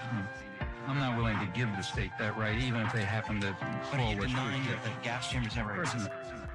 But I'm saying, if you believe in freedom of speech, you believe in freedom of speech for views you don't like. I mean, Goebbels was in favor of freedom of speech for views he liked, right? So was Stalin. If you're in favor of freedom of speech, that means you're in favor of freedom of speech precisely for views you despise. One last thing that I wanted to mention in terms of like Chomsky's problematic friendships was that he was friends with the chemical engineer at MIT, John Deutsch, and who would eventually become a director of the CIA. And I think he was Secretary of Defense at one point. Am I wrong? I'm not sure, but he will. He was Deputy Secretary of Defense. Yeah, we have brought him up as the CIA director who was famously publicly humiliated by Michael Rupert at the town hall in South Central Los Angeles in the 90s, where he yelled about how the CIA had been trafficking drugs for years and everyone applauded, and John Deutsch had to do his pursed bureaucratic regret face and deny it, whatever. Served on the boards of Citigroup, Cummins, Raytheon, and is a member of the Trilateral Commission. Yes. Good friend of Noam Chomsky. Apparently one of the few members of the faculty, Chomsky that is, who supported John Deutsch's candidacy for president of MIT. Wow. Yes. This is what Chris Knight says about that. Mm-hmm. To appreciate the glaring contradiction involved here, it is worth remembering that, according to Chomsky, the CIA does what it wants, carrying out assassinations, systematic torture, bombings, invasions, mass murder of civilians, and multiple other crimes. In Indonesia in 1965, the CIA organized a military coup to prevent the Communist Party, described by Chomsky as the, quote, party of the poor, from winning a key general election. The ensuing repression resulted in a staggering mass slaughter of several million peasants. Chomsky recalls, the CIA pointed out in its report, which has since come out, the slaughter that took place ranks up with the Nazis and Stalin. They were very proud of it. I knew you were getting upset. Of course, and said it was one of the most important events of the century. The massacre Chomsky describes is not in dispute, and his outrage is clearly genuine. So Chomsky was not just flitting between different worlds. As he settled into his MIT job, he found himself nudging between colliding tectonic plates. Deutsch's original claim to fame had been two 1978 research papers on thermobaric weapons, vacuum bombs, or fuel-air explosives as they were called. Even before Deutsch's appointment to run the CIA, Chomsky could hardly have introduced this particular friend of his to a meeting of anti-war activists. Conversely, while chatting with Deutsch, he surely would not have welcomed the presence of any activist who wished to join the conversation. As he flitted between one side of his life and the other, Chomsky in fact needed, and did his best to construct, a veritable firewall to keep these two constituencies of his apart. Yeah, and I guess this was one of the people who Chomsky, really wanted to defend from the statement that I just read from that book, that, he eventually, basically Chris Knight again says, Noam rejects my description of Deutsch as someone who brought biological warfare research to MIT. He alleges that in making this claim, I relied exclusively on an unreliable source, the underground student newspaper, The Thistle. This is quite untrue. Simplifying again, Noam overlooks the fact that I backed up, calling him Noam, first name, overlooks the fact that I backed up my account with additional references from MIT's own newspaper, The Tech. Let me quote from this newspaper. Beginning in 1980, Deutsch took a part in a classified defense science board study on chemical warfare and biological defense, and in 1984, Deutsch chaired another DSB task force on the same subject. Deutsch acknowledged that, and in that time period, he had alerted the chairman of the chemistry department and applied biological sciences department to available Army contracts for mycotoxin research. He said that he sees nothing inappropriate with that action. The Tech also reported scientists in chemistry and the applied biological sciences at MIT received $1.6 million from the Army to conduct basic research in toxins that could be used in biological warfare. Cool. Yes, that was the main thing. Yeah, there was some other small debate over a little thing, but he did say that he wished he had included in his book this quote from Nature from 1982 edition of the journal. 2 years ago, the Pentagon's Defense Science Board, chaired by John Deutsch of the Massachusetts Institute of Technology, recommended a start in the production of binary weapons, that's nerve gas weapons. The Department of Defense should prepare for a major increase in its chemical warfare program. He says, I hope that makes the point about the sort of science that Deutsch was involved in. And he writes, again, the issue is Noam's eagerness to defend his MIT colleagues as if their research priorities were not military at all, but were somehow compatible with his own anti-militarist commitments. And he goes on to talk about, basically to recapitulate what his book says about how his early work was heavily sponsored by the military, and that he was Chomsky said himself, I was in a military lab. If you take a look at my early publications, they all say something about Air Force, Navy, and so on, because I was in a military lab, the research lab for electronics. So it was all, military supported. His early work, and like in the acknowledgments of his early books, they credit the funding that he received from military sources. I mean, yeah, the military funds a lot of things, especially in the sciences, which Chomsky was trying to establish linguistics as being part of. But this is something to talk about and not conceal. Yes. What the hell, and it sounds so similar, and I'd be interested. I confess to not knowing the entire chain of lineage, but it sounds like he was part of the vaster project that would eventually become ARPANET, and then finally the internet. And he was even working on certain parts of it, like Sage, which directly did, though it was happening, I guess, a little bit more on the West Coast. Didn't we read in a very early episode how Lewis Terman's son kind of wanted to take the crown away from Harvard and MIT and Yale and make Stanford a big player in this kind of a electronics research? I don't recall, maybe. Maybe I read that but didn't mention it on the episode. I'd love to get back to the Termans one day. But I think you really did see it SRI at UCLA and Stanford. They, I guess, found a way to construct a programming language. It sounds like they were grasping at the same goal, but the actual use of Chomsky's universal grammar concept, unless I'm wrong, unless in some way they did directly influence the development of programming languages for computers, which was happening. ARPANET started in 1969. So this is in the imminent lead up to the rollout of the first version of the internet, and Chomsky. Just on that level alone, Chomsky kind of has nothing to say about the internet in it. That's he's almost kind of on it. He's no more interested in it than anybody else who might make a casual observation about the effects of social media or something like that. But he seems he doesn't even want to go near this topic at all because it would get too hot too fast, and all of a sudden we'd be wondering okay, you were pretty close to all this, maybe you're they sponsored multiple different approaches. Chomsky's was one that they thought was going to work, and if it had, it would have become kind of a foundational part of the a building block of the internet, but I guess it didn't, it seems. We don't really know, but yeah, I would think that obviously that would have some sort of influence or some sort of connection. This is a huge revolution. Language, as Knight pointed out, this is something that elevated the status of computer science to having direct relevance to human beings. His work is actually really influential, and he would make these comparisons to computers, and he was kind of, at least his work was used as part of this big sort of utopian blush over the possibilities of the internet. It's easy to because I feel like his big kind of bugbear was behaviorism, and the reason why he was so opposed to that, according to him, is that it was totalitarian, you could use behaviorism, going by that, according to that theory, that methodology, that framework, you could just shape people using social mechanisms of control to do or believe whatever you wanted.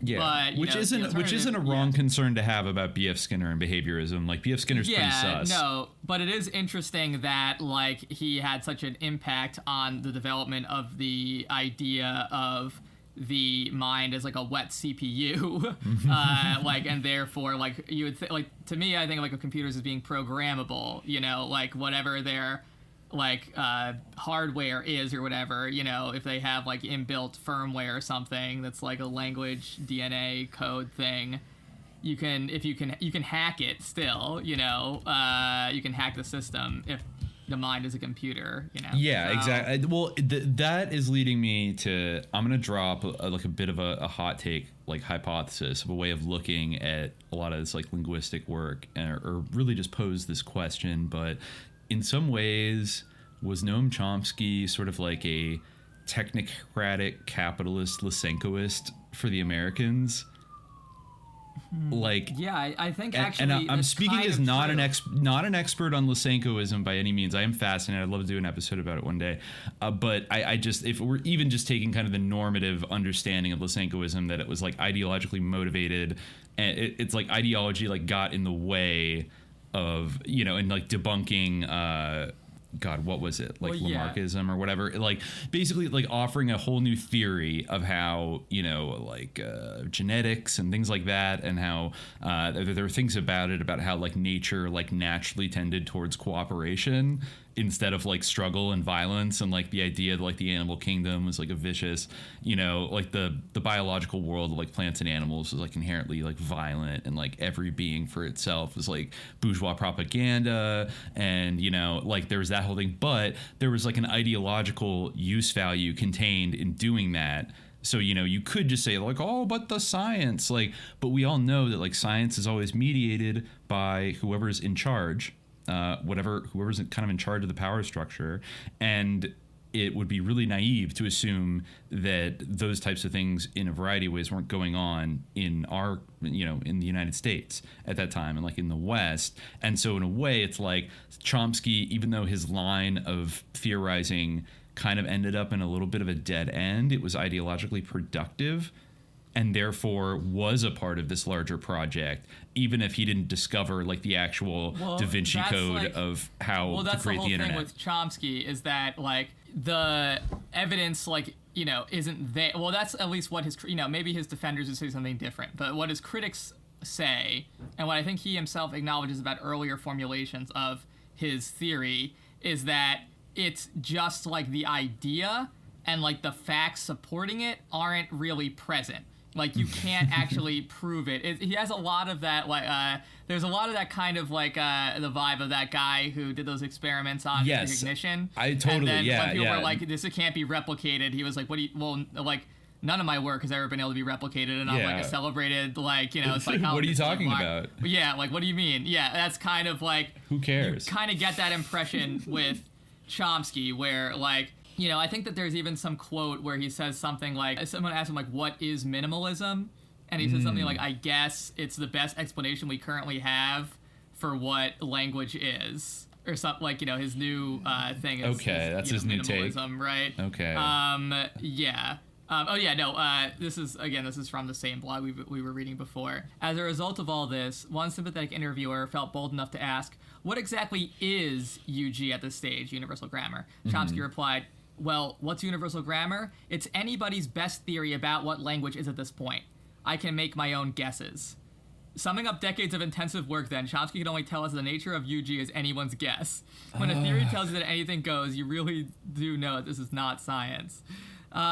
So there is definitely like a certain boldness to it. Like, again, I kind of like appreciate the audacity of it. And it kind of, but yeah, you definitely get the sense of like looking like you can shape the facts to fit it. And he, like, you know, he openly kind of talks about like Galileo or whatever, and saying like, well, Galileo couldn't prove heliocentricity or whatever, you know, but some would say nobody has. No, just kidding. Yes. Or it was like, a Jesuit PSYOP. I heard that recently. Well, he said something like he said something like physics. You know, like in physics, there's like this principle that like things tend to be elegant and beautiful. So, you know, you can just apply that to like theorize. You don't need to necessarily have this idea of the facts or whatever, you know, or like have any kind of like actual proof for it. It's just the principle. You know what's interesting about that is that Chomsky, and he is kind of maybe a similar generation to that guy who talked about like, what do you mean reproduce my studies?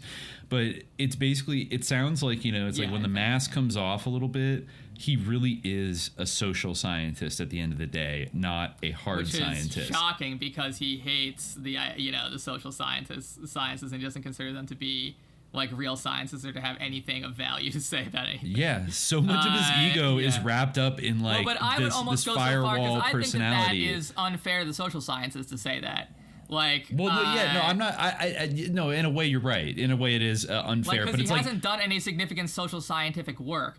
Yes. Like, he certainly, like, you know, I mean, he really is in a way like more of a STEM guy, but like, is his theory about language like true? Like, maybe in a way. Well, that's kind of what I mean. Is like the letters of the Arabic alphabet are like inscribed upon like you know, the fabric of the universe, and like the Quran, like, you know, was like God's uncreated speech. Honestly, like, reading about this like makes me want to compare like Chomsky's theories with like, you know, like Hanbali and like Harufi like ideas about like the, you know, uncreated Quran. But like seriously, that's like really what this most resembles to me. Like, I guess I think that makes a lot of sense. And I think maybe what I mean by that is like, was he at heart like really a confused social scientist who didn't think he was a social scientist, but he was? And like, he was doing like an insight role in like the STEM field, but like, and I'm not saying like that's really what he thought he was, but just looking at like what objectively he sort of did and the work he produced, and then like his sort of allegedly like separate like political kind of personality that he had, you know, as like a kind of political philosopher. I think that's what he is. I think that he's a philosopher, like not really like a scientist. Well, exactly. And this was like him like invading the STEM field with like generous assistance from the Pentagon to basically like launch a kind of ideologically beneficial or compatible new paradigm of thinking in the STEM field to like get people to like approach things, the building of computer technology differently, and like command and control systems. And maybe you had to, almost in a kind of like quasi like Maoist way, like you had to change the thinking of the people that were working in these fields to imagine something that was like highly abstract, but possible if you were programming a machine, you know, you could actualize it in this. So in a way, it's like it never panned out on the human side, in terms of like that was ostensibly what he was doing, was trying to explain human language and human grammar, but it was applicable to a bunch of networked machines. And I mean, I guess even then it allegedly it broke down in this, like once you got to the 70s, because they realized that his actual like formulas and stuff, all these like mathy principles and, you know, calculations that he wrote to basically explain universal grammar, like didn't really have any relevance, because they were kind of like smoke and mirrors. It's actually funny that you mentioned that, because there's this book that he wrote that's very hard to find. This is great. This is, you know, again from Knight's book, which like will draw on heavily as one of the prominent critiques of Chomsky here. So he says, the benefits, you know, talking about the Pentagon sponsorship, the benefits went beyond finance. Pentagon endorsement on such a scale gave the impression that even if much of Chomsky's work seemed incomprehensible, it must surely be good science. The military are hard-headed folk. You know, this kind of reminds me a little bit of Theranos almost, actually. Like, George Shultz invested in it. James Mattis, Mad Dog Mattis invested. How could it be a fraud? They would, like, the military are hard-headed folk. They would not be wasting their money on some left-wing activist nonsense. The most awe-inspiring and incomprehensible of all Chomsky's writings at the time was his full-length work, The Logical Structure of Linguistic Theory, written during his years as a junior fellow at Harvard. In 1955, the University of Pennsylvania awarded Chomsky his PhD for submitting a thesis consisting of just one chapter. I wish. Which he had been allowed to excerpt from that fabled work. It doesn't, like, you don't even know, like, how bad this gets. Like, he talked about how, like, his advisor, like, never read his dissertation, like, or anything like that, you know? So, well, anyway, so what he said, he was allowed to excerpt one chapter for his thesis. Rumors of the complete manuscript's vast erudition and significance depended in part on the potent factor of mystery. First, it was written in dense mathematical formulae. Secondly, it was almost impossible to get hold of a copy. Even the copies which did exist seemed to have been changed in each reprinting, so that no one knew quite which version was supposed to be the authentic one. The magic evidently worked. As dense as the book is, as restricted to as its availability was, and as partially read as it was, even by those few who had access to copies, the very existence of the manuscript stood as a guarantor to any gaps of coverage or generality of explication that I perceived as intact structures. This is a quote, I guess, from some earlier Chomsky critic, maybe. Those who loathe Chomsky and all his works include, predictably enough, a number of prominent linguists on the political right. Two of these, however, Paul Postal and Jeffrey Sampson, were formerly ardent champions of the Chomskyan revolution, which complicates any simplistic attempt to dismiss their intellectual skepticism as political ideology. In recent years, Postal has taken to denouncing Chomsky for his un-American activities, condemning his political output as all of a piece with his junk linguistics. Such diatribes do little to foster rational debate, but not all Postal's criticisms of Chomsky and his, quote, biolinguistics followers are so easily dismissed. Sampson's disillusionment first became evident in a 1979 book review.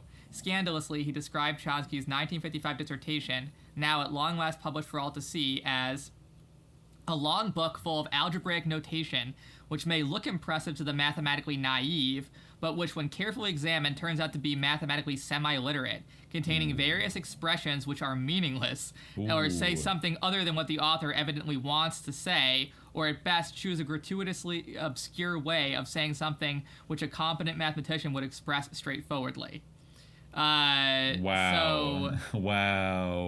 I mean, I'm getting intense flashbacks now, which I might have mentioned once before, like picking up, like going to Moe's bookstore in Berkeley when I was a teenager after reading like my first Chomsky book, and I was like, this guy's got all the answers. And I went and they had all these Chomsky books there, and I decided to I saw one of the ones on linguistics and was like, oh yeah, this guy, everyone says this guy's a genius. And I opened it up and it made my brain just melt. It was so arcane, and it was like looking at like a grimoire or something. It was so abstract and all full of these formulas, and I've never been a math person, but I feel like even if I was, it was such a heavy assault of just occulted information and data that was making really big sweeping claims about the human nature and all these things. And I remember just putting it back and be I'm gonna stick to his political stuff. I was successfully psyoped by it. I was intimidated by this dude's writing. It was whoa, this is too complicated. And so it's quite liberating to hear that other linguists called him out for just publishing and kind of Mad Lib gibberish. Super big Chomskyans who were danking him in the prefaces to their books and talking about how his theories would accord. I have a theory about that. I have a theory about how that could make sense. If in the early 60s they were working with him, even if they knew he had sort of lefty anarchist leanings, they believed that he was contributing essential research for building military command and control systems because they were right wing, right? They would have probably been in support of that. But then the combination of him kind of going above ground to become this figure that's anti-Vietnam War, and then the military's realization of finding a different way to build command and control systems and through ARPANET and things like that, meant that now his linguistic gibberish was of no longer strategic tactical use to the United States government and the military. And he was running around trash talking the troops. So now all of a sudden it was you know what? Wait, and maybe they went back and read some of his stuff, or it finally got published. And they're you know what? Fuck this guy. I would imagine you're in academia that, if you catch a colleague who's getting tons of celebrity, and especially if they have politics that are repugnant to you. Well, there are many people like that there's many people like that who it's academia or writing, this is kind of in a way, this is almost a Foucauldian, interestingly, what Foucault would say is that especially in, even in the sciences, there's a certain contingency, knowledge, isn't, the whole idea of the objective knowledge or it is conditioned by what the object of the society is, Well, Halak, someone who I very much admire, who's very much a Foucauldian in his thinking, would ask the question of the resources existed for societies in the past, China at the height of, various times in history, it's a civilization, or, pre-modern Islam, they might have had the capacity to invent these technologies to wage genocides or whatever, but they didn't, because the what the science is, the reason or the logic always needs some kind of reason to animate it. So even though it's very hard for people to get beyond it's a kind of a pillar of our beliefs now that science is immutable and that there's no, but that's not epistemologically bound or anything, but that's kind of the Foucauldian take that these things, for instance, in mentioned in the debate, the history of madness, the Chomsky was when mental illness definitely has some objective reality, but Of course, like in different times, like the idea of mental illness, like, you know, it's perceived quite differently. Like, different epistemes would perceive mental illness differently, you know, like demonic possession or holiness even, you know, something like. So that's one example. But I also think that in academia, you know, there's an aspect of performativity, you know, that I think that people like Foucault like really brought, where, you know, you had to perform kind of your authority.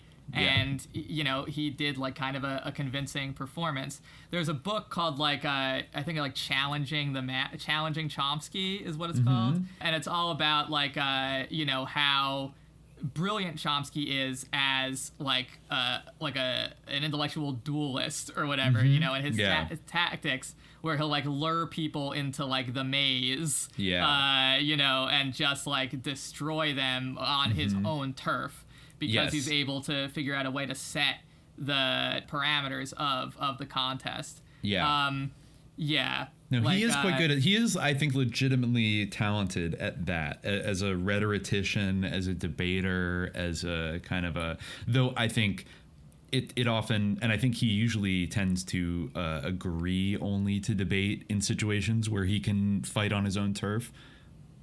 I think, especially when you get into talking to people that are maybe like to the left of him, that gets like really if they don't show deference to him, or they start critiquing him like those like those people asking questions, you know, on the debate show. And especially, I guess, as he's gotten older, he seems to be extremely hostile towards people taking him in a territory where he can't reframe it with his, I don't know. But as he's gotten older, I think it might be good to maybe jump back to like more, you know, today. And I had linked here I remember when this came out, but it was from Lorenzoae, who I believe used to be on Twitter and then like, you know, quit or something. And they had a blog, which I don't know is still live, Lorenzoae at wordpress.com. They published Noam Chomsky and the Compatible Left in March of 2019, and it's like a pretty great takedown from somebody who is kind of more on the like anti-imperialist left than particularly, you know, kind of Marxist or ML kind of persuasion, like really going in on Noam Chomsky, but also relating to like a lot of the kind of like alternative left media outlets and stuff, and like that whole ecosystem that exists today, and how Chomsky is kind of like, he really is the paramount living saint of that entire media ecosphere. And I mean, in a way, Chomsky is a media figure. I don't know, in terms of his actual impact, he's more of a media figure than a kind of academic or even a philosopher. Yeah, he's a public intellectual. He's a public intellectual, one of the very few we have left. So I'm just going to read a couple things that I think Lorenzo like really nailed and like slays a lot of fakers along the way. So this will be a fun ride. And it starts out particularly, I think, in reaction to Noam Chomsky's comments about Syria in 2019, when Donald Trump pulled back support for the based Rojava Kurds. Noam Chomsky, I think, like publicly in The Intercept, lambasted that decision and said we should send the U.S. military like into northern Syria to like defend them from, you know, Turkey or ISIS or whatever. So that's the frame up that got people kind of pissed. So Noam Chomsky recently took to the pages of The Intercept to give his blessing to the U.S. military's occupation of Syria, solidifying his support for the Pentagon after years of having done so in slightly more anguished terms. As far as the occupation, the only concession to what might once have been considered leftist values is the MIT professor's acknowledgement that the U.S. is motivated by, quote, power considerations rather than humanitarian objectives. Today, the brief nod to realpolitik is what's supposed to pass for a progressive anti-war stance. The Intercept is really a natural fit for Chomsky to deliver this message. The nonagenarian professor has limited years left on Earth, and when he passes, Glenn Greenwald and Pierre Omidyar's website will probably become the new face of the permissible left. That Chomsky lends his radical imprimatur to a U.S. military occupation in its pages is a testament to what kind of a left Chomsky has helped to create and is bequeathing to Greenwald and Omidyar. Then he talks about Alfred McCoy, who wrote The Politics of Heroin in Southeast Asia, and how he got harassed by the CIA for that. But then today he's like chilling with Jeremy Scahill, saying really weird things like the British Empire was relatively benign and like Russians are barbaric, kind of sounding like, I don't know, like a weird opposite LaRouche. But anyways, he continues getting radical scholars and scholars with radical reputations to sound like they're writing for Foreign Affairs magazine is very much the Intercept stock and trade. The day after Trump threatened to militarily intervene in Venezuela, writes Stanfield Smith, Jeremy Scahill posted his interview with Ava Gollinger on The Intercept. She's kind of a sus lord. Venezuelan-American lawyer Ava Gollinger, the author of The Chavez Code, Cracking U.S. Intervention in Venezuela, is known as an outstanding defender of Venezuela during the Chavez era. She hardly goes as far in anti-Maduro criticisms as Scahill, who may fit what Seamus Cook characterized as the intellectual, lazy, pox on both houses approach that has long infested the U.S. left, according to Smith. Yet within her valuable analysis, and precisely because of her valuable analysis, both in the interview and in her article, Gollinger makes some statements that require correction. And he wrote, enumerating 11 points where Gollinger provided Washington-friendly misrepresentations of the Venezuelan government. She responded with a popular twofer of claiming lived experience and accusing her critic of hating women. I do remember that happening. The billionaire-owned publication is just the latest, loudest voice among the permissible left, an ecosystem of which Chomsky is still the most recognizable face. Since the late 1960s, Chomsky has both reflected and shaped this milieu. A reverent 1997 book on the MIT professor written by Robert Barsky, which advertises itself as the closest thing we'll get to a Chomsky autobiography, contains a major section titled The Milieu Chomsky Helped to Create, attesting to the professor's privileged place in this world. If one considers radical, according to its true definition, solving a problem by striking at its root, then it is a world of dissenters who are less radical than ever. The left has taken quite a journey from the 1960s, the beginning of Chomsky's career as a political commentator, to now. During that time, what people perceive as the left transformed from something which was usually opposed to the status quo and genuinely radical into something more like what CIA official Cord Meyer called the, quote, compatible left, an agglomeration of liberals and pseudo-intellectual status seekers who are easily influenced, that's a quote, by the elites that they purport to challenge, in the words of Doug Valentine. One of the primary purposes of courting the compatible left, according to Valentine, was to court socialists away from communists and into safe channels. Chomsky is a uniquely useful figure for demonstrating how these changes happened, although his more recent work owes a great debt to Barack Obama. The latter's presidency was a powerful fulcrum for shifting the wider culture of left liberalism, of which Chomsky is an avatar and gatekeeper, far to the right, and both have played large roles in turning the Western left into what it is today. And the next header, what made radicals radical? What made the left leftist? But before delving into more into what America's most famous dissident is saying now, it's necessary to get a general sense of the radical political ecosystem in the late 1960s, the point at which Chomsky began his ascent to national prominence. One of the reasons why revolution seemed not only possible, but to many, even inevitable, was due to the diverse network of interests and progressive groups working towards similar goals. The radical coalition included a substantial left-liberal milieu, of which Chomsky would eventually become the preeminent figurehead. There are plenty of left liberal activists from the era who can make for a useful case study in taking the temperature of this milieu, but Carl Oglesby might be the most illuminating, and this is good stuff here. Oglesby was a labor activist who became a president of the SDS. Like Chomsky, he also published books and articles of political analysis, and like Chomsky, he identified as a non-Marxist leftist. In his 1967 essay, Vietnamese Crucible, he called for activists to look beyond the, quote, socialist radical, the corporatist conservative, and the welfare state liberal, and seek answers from the traditions of American democratic populism and the American libertarian right. Crucible was a 170-page analysis of American capitalism and imperialism, particularly as it related to Vietnam and the Cold War, the first major statement in book form from the New Left. Unlike Chomsky, Oglesby's eminence as a radical analyst and scholar was due to his status as movement leader, not due to his elevation by ruling class institutions like the New York Review of Books and MIT. Oglesby described himself as a radical centrist and a centrist libertarian. He delves into this in his memoirs, where he describes his political beliefs and says that they make him a centrist rather than a typical new leftist. Chomsky is regularly identified by the media as a prominent anarchist, libertarian, communist, anarcho-syndicalist, pick as many as you like, observes one of Chomsky's main chroniclers. But more importantly, he places himself within this political spectrum. But it would be the height of idealism to put stock in the idea that people's self-professed political identities carry much weight. There are all sorts of reasons why someone would fail to correctly situate themselves politically, beyond just being incorrect. In 2008, when the Bush brand was radioactive, Bill O'Reilly called himself an anarchist too. Filmmaker John Milius describes himself as either an anarchist or a fascist, depending on his mood. That's true. Tim Allen recently said he's not really a Trump supporter per se, more of kind of an anarchist. Yet despite Oglesby's self-identification, his place in the struggle caused him to develop the sort of organically materialist thinking that comes from marrying objective study to revolutionary action. In the pages of his seminal 1976 book, The Yankee and Cowboy War, which remains one of the best books on America's ruling classes, he ended up sounding like a communist. Quote, "The distinction between the East Coast monopolist and the Western tycoon entrepreneur is the main class economic distinction set out by the Yankee Cowboy perspective.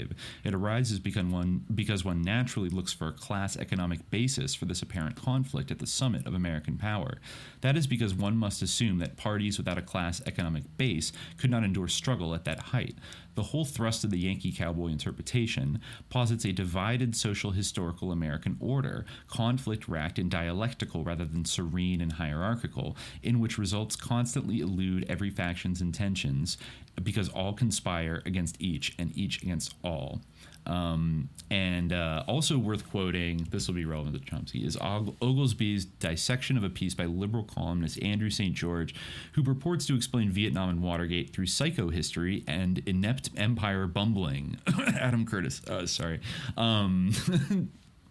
St. George knows or surmises, this is a quote from Oglesby, that a conflict shoots through the CIA, through the presidency, through the entire executive system, and that effective presidential command and control are the more deeply in doubt the deeper one goes into the heart of the national defense and security establishments. Then why try to explain breakdowns when they occur as though they were the result of, quote, turning away from reality, from empirical data, provable facts, rational truth, toward image-making and self-deception? Why ignore the overwhelming differentials of policy and faction at play in these breakdowns?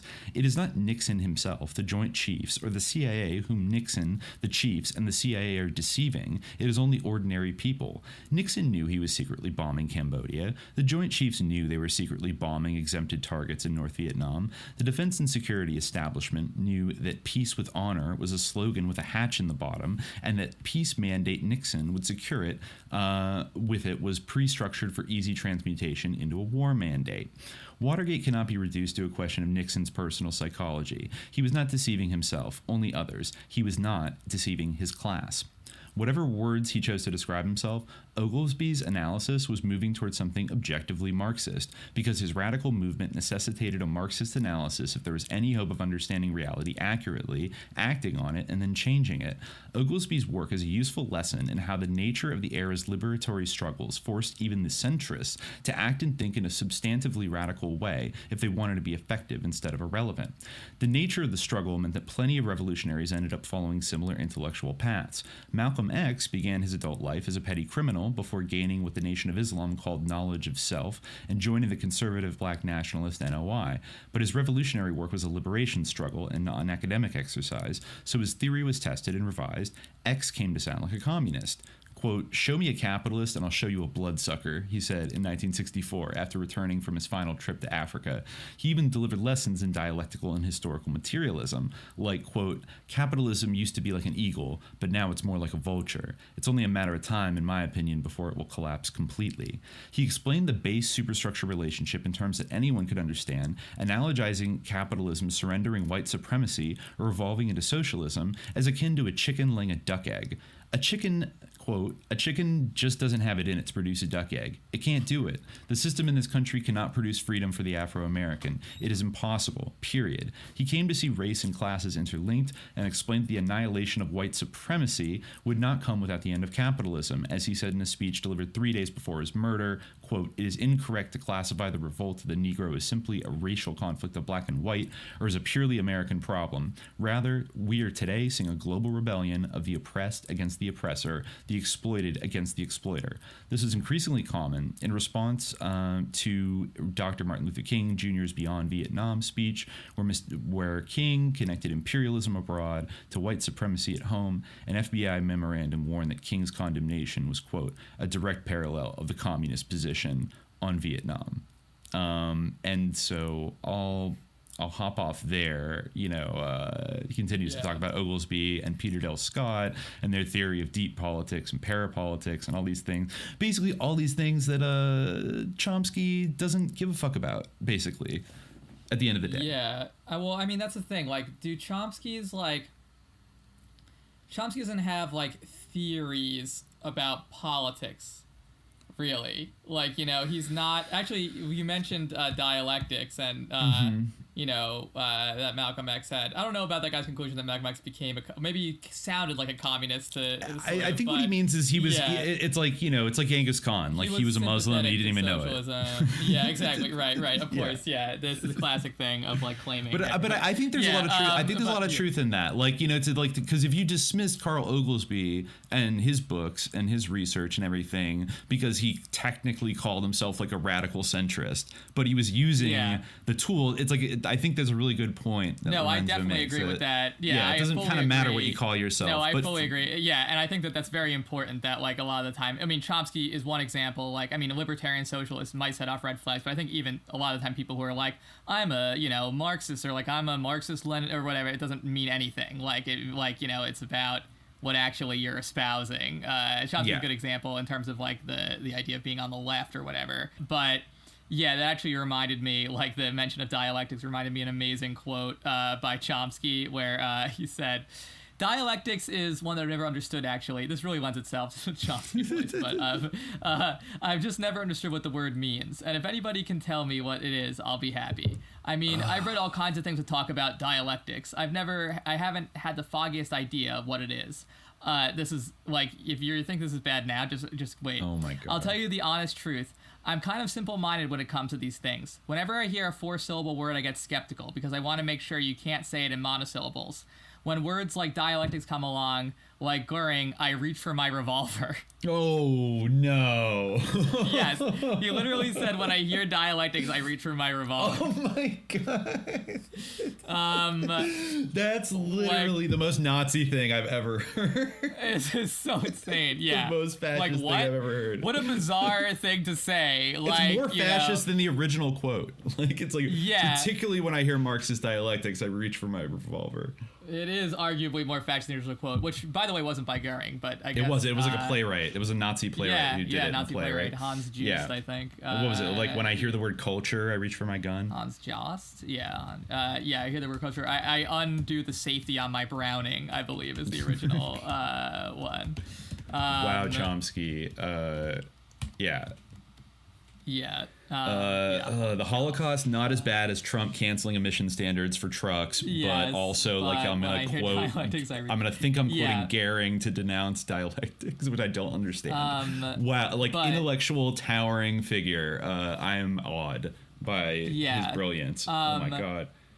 Yeah, but, like, and the idea that he can't wrap his mind around dialectics, like, obviously there are different formulations of the idea of the dialectic, for instance, between, like, Marx and Hegel, but, like, of course he'd never, like, wasted his time on this because ultimately he's a STEM guy, but his, like, science ideas, like, are a little bit, like, weird, the same way he says, like, there is a little bit of Elizabeth Holmes in him, like the way, he says, my political positions haven't changed much since about 12 or 13, there is a little bit of, like, what if this were the case, like, and really, you know what? It really is very similar because the way he formulates his theories a lot of the time is in terms of the machine, the universal translator, the language machine. So like kind of it's all just like about, her little like, blood device that's gonna like be totally universal. Right, yeah, like what's inside the box like is always changing, or like but it's the idea of it. Like that's it. And then outside. Meanwhile, like it's some version of it is being used in Afghanistan for like classified purposes. It's actually an extremely apt metaphor. Like Theranos and Noam Chomsky's entire career are kind of like, if like she was writing for like the New Yorker or something, like dropping political hot takes or something, it would have been almost identical. Or I suspect there is an identical thing, because I do believe that she was doing something that was not what she said she was doing, and those people were not just dumb military heads and like political grandees that got suckered in by like a hot girl in a turtleneck. I believe that there was something sinister going on there that basically like, and then she ended up kind of being like the patsy. Well, I mean, she was, and she was totally like bankrupt by 2016. So I feel like if her grift had kept going into the Trump era, like we would have seen like Elizabeth Holmes like take some kind of weird political stand. Like you're right. It did end right before. She would have been involved in like trying to make sure that we make we understand what facts are, and that we don't slide into conspiracy theories and yeah. But that idea of like somebody like a towering figure in like this STEM world who's actually like doing an insight role and is like kind of covering up for something that's actually something the military is doing. Yeah, exactly. Or like an idea that is appealing, obviously, but for the practical applications that it would have, like for the military, but like they're not really able to like do adequate peer review. Like really, Chomsky admits like part of the reason why he didn't he started off in the military because he, not to say that academia, as I said before, there's a lot of charlatans or people who are, just kind of performing or whatever in academia for sure. But I mean, he himself kind of says like, part of the reason why I, was in the military at first, or why I was in a military lab was because I couldn't go anywhere else, he talks a lot, and like, just think of like how the standards and the competition has like changed, it's really like that same kind of, I'm going to try to find like where he calls his PhD like a fraud or whatever. Who did he call a fraud? He called his own PhD like a fraud. Oh, wow. Yes. Interesting. Yes, I believe, like in reference to Zelig Harris, his advisor. Yeah, so Zelig Harris, would say that my many conversations with Chomsky have sharpened the work presented here, in addition to being a great pleasure in themselves, and talking about his books, Chomsky's books and tactic structures. Following his turn to political activism, Chomsky began denying that Harris had helped him in any way. Referring to his morphonemics of modern Hebrew, Chomsky claims Harris never looked at it. Zelig Harris allegedly dismissed his entire approach as a private hobby, never paid the slightest attention to it, and probably thought, blank, it was crazy. On another occasion, Chomsky claims that Harris never looked at my 1949-1951 work on generative grammar, adding, "It's next to inconceivable that Harris looked at my PhD dissertation or LSLT."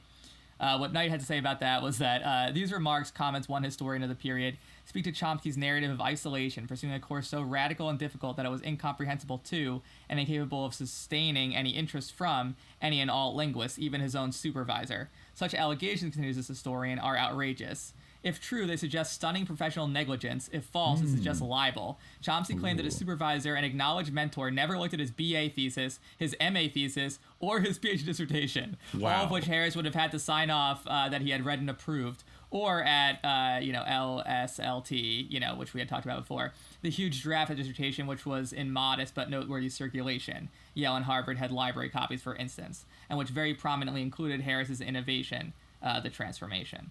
So he just gets passed through the entire academic hierarchy and like rushed through to get a PhD without anybody actually like checking his work. No one checked his work. This is another part similar, like with engaging modesty, he elaborates, "When I got my degree, my PhD, which was a total fraud incidentally, I hadn't done any work or anything else. I had no professional qualifications at all, and that's why I went to MIT, because they didn't care, because they were getting a ton of Pentagon money." So just come one, come all. Yeah, they didn't care that he hadn't done any work, and he felt that his PhD was a fraud.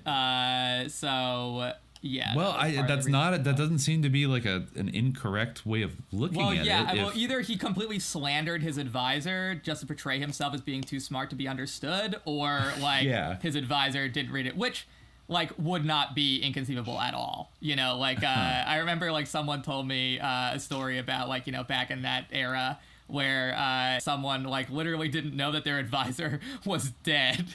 Their advisor died while they were in the situation and came back and he's been dead for months. God, wow. Sometimes people don't really have this sort of relationship, but it did seem almost at least they presented that they were being mentors, so I don't know. But where did he develop all these brilliant ideas? If he wasn't being mentored by people, he just came up with all this stuff all on his own?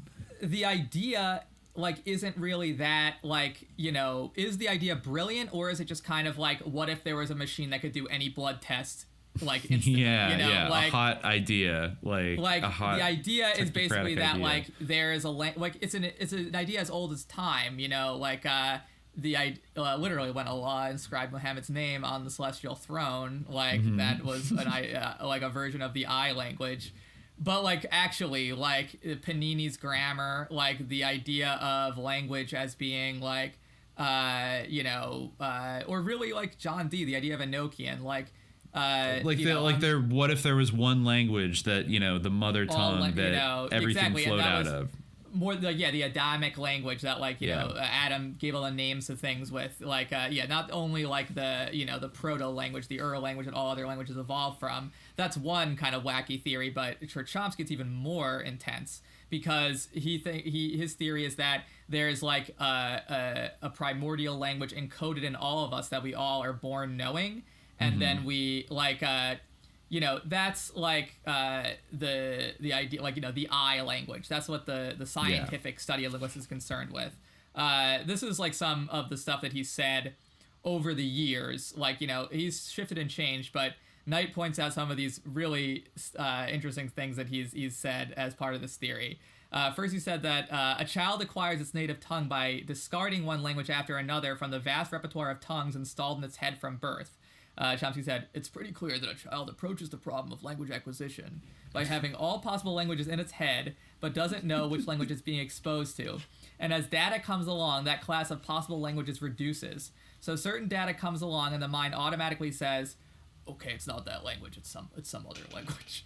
Let's do a concept, including, this is a great one. And I honestly think that I admire the audacity of this. Lexical concepts, including even industrial age ones such as carburetor, are not variable products of history and culture, but are somehow natural givens. However surprising the conclusion may be that nature has provided us with an innate stock of concepts, and that the child's task is to discover their labels, the empirical facts appear to leave open few other possibilities. So the empirical facts leave open few other possibilities than that, we all have encoded in us, every single idea or word that will ever be had by humanity, and we then graph that onto whatever the corresponding cluster of sounds is. This is literally Platonism. It's this is Platonism. The idea of the ideal forms that certain objects participate in, or whatever. He even points out this Chomsky quote: "The language faculty interfaces with other components of the mind/brain. How perfectly! If a divine architect were faced with the problem of designing something to satisfy these conditions, would actual human language be one of the candidates or close to it? Recent work suggests that language is surprisingly, quote, perfect in this sense." So it's weird. Chomsky is low-key, obviously I feel like he's officially an atheist or at least an agnostic, but I believe he's low-key, a Harufi. He's low-key a letrist. This sounds this sounds very in the beginning there was the word almost very the type of thing a very religious person would start arguing, and but coming at it from such a kind of atheistic STEM perspective and just saying, yeah, obviously this is how it is. It's yeah, exactly. And I think that's part of it doesn't seem obvious to me that we know every single language. Yes. On so many levels. I have a lot of questions. I have a lot of questions. That all languages follow like the same. I guess. Well, that's the thing. Like you could just say like to say all languages follow the same structure or whatever. That there is like a primordial language in which all languages are based. I guess, yeah, like if you just keep pruning away the different like attributes, like you say all languages have this quality, and then it's like, well, what about this language? It's like, okay, well, not all languages have that quality, and eventually you get to the point where it's like, all languages, incredibly like, vague. you know, like if you're making sounds like with your minimum. mouth and your tongue, and in a repetitious order. Well, what about sign language? It doesn't count. So it's not making sounds necessarily. So it's something else. Did he have an opinion on sign language as it related to this paradigm of universal grammar? I mean, not that I know of, but believe he that it was never part of like. it? I'm sure he did, because sign language does have a grammar. Sign language, ASL, for instance, isn't just like a bunch of hand signals for English. Sign language has like its own grammars, as far as I know, which is not very far, but I believe that is true. Like there's different sign languages, like, that are different, and it's not just a matter of like doing charades for different concepts or something. It's not just like representing like a subject or a noun or something, nouns and verbs. Right. Like, in hand there is signals. like a certain grammar to it. So I don't like. I think that right now he has this whole thing called the minimalist program, which isn't really like, so we've talked about like, well, it's whatever anyone's best idea is, but it's like just so completely pruned back that like it doesn't actually have any conclusions. Like this is from Wikipedia, but it says, in minimalism, Chomsky attempts to approach the universal grammar from below, that is, proposing the question, what would be the optimal answer to what the theory of I language or inherent language should be? And it's like, well, I mean, he might have certain guesses, but no one actually knows. You're listening to Soundtrack to the Struggle 2 by Low Key. Thank you for joining us, Noam. In Optimism Over Despair, you say, it seems to me unlikely that civilization can survive really existing capitalism. Would you be able to explain that statement for us? Really existing capitalism is what we can see described in the press day after day. We read that the major banks like J.P. Morgan Chase are increasing their investment in fossil fuels, including the most dangerous, like Canadian tar sands. And all of this is quite understandable on the assumption that the structure of our institutions is geared to maximizing short-term profit and power without regard to what might happen to the world in another 20 or 30 years. That's quote capitalism, but we can't survive that.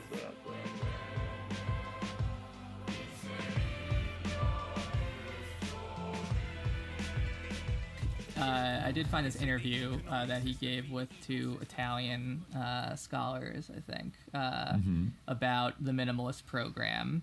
It was in, I guess, 2000 that he talked about it, or it was revised in March 2000. It was the interview was conducted, I guess, in 1999.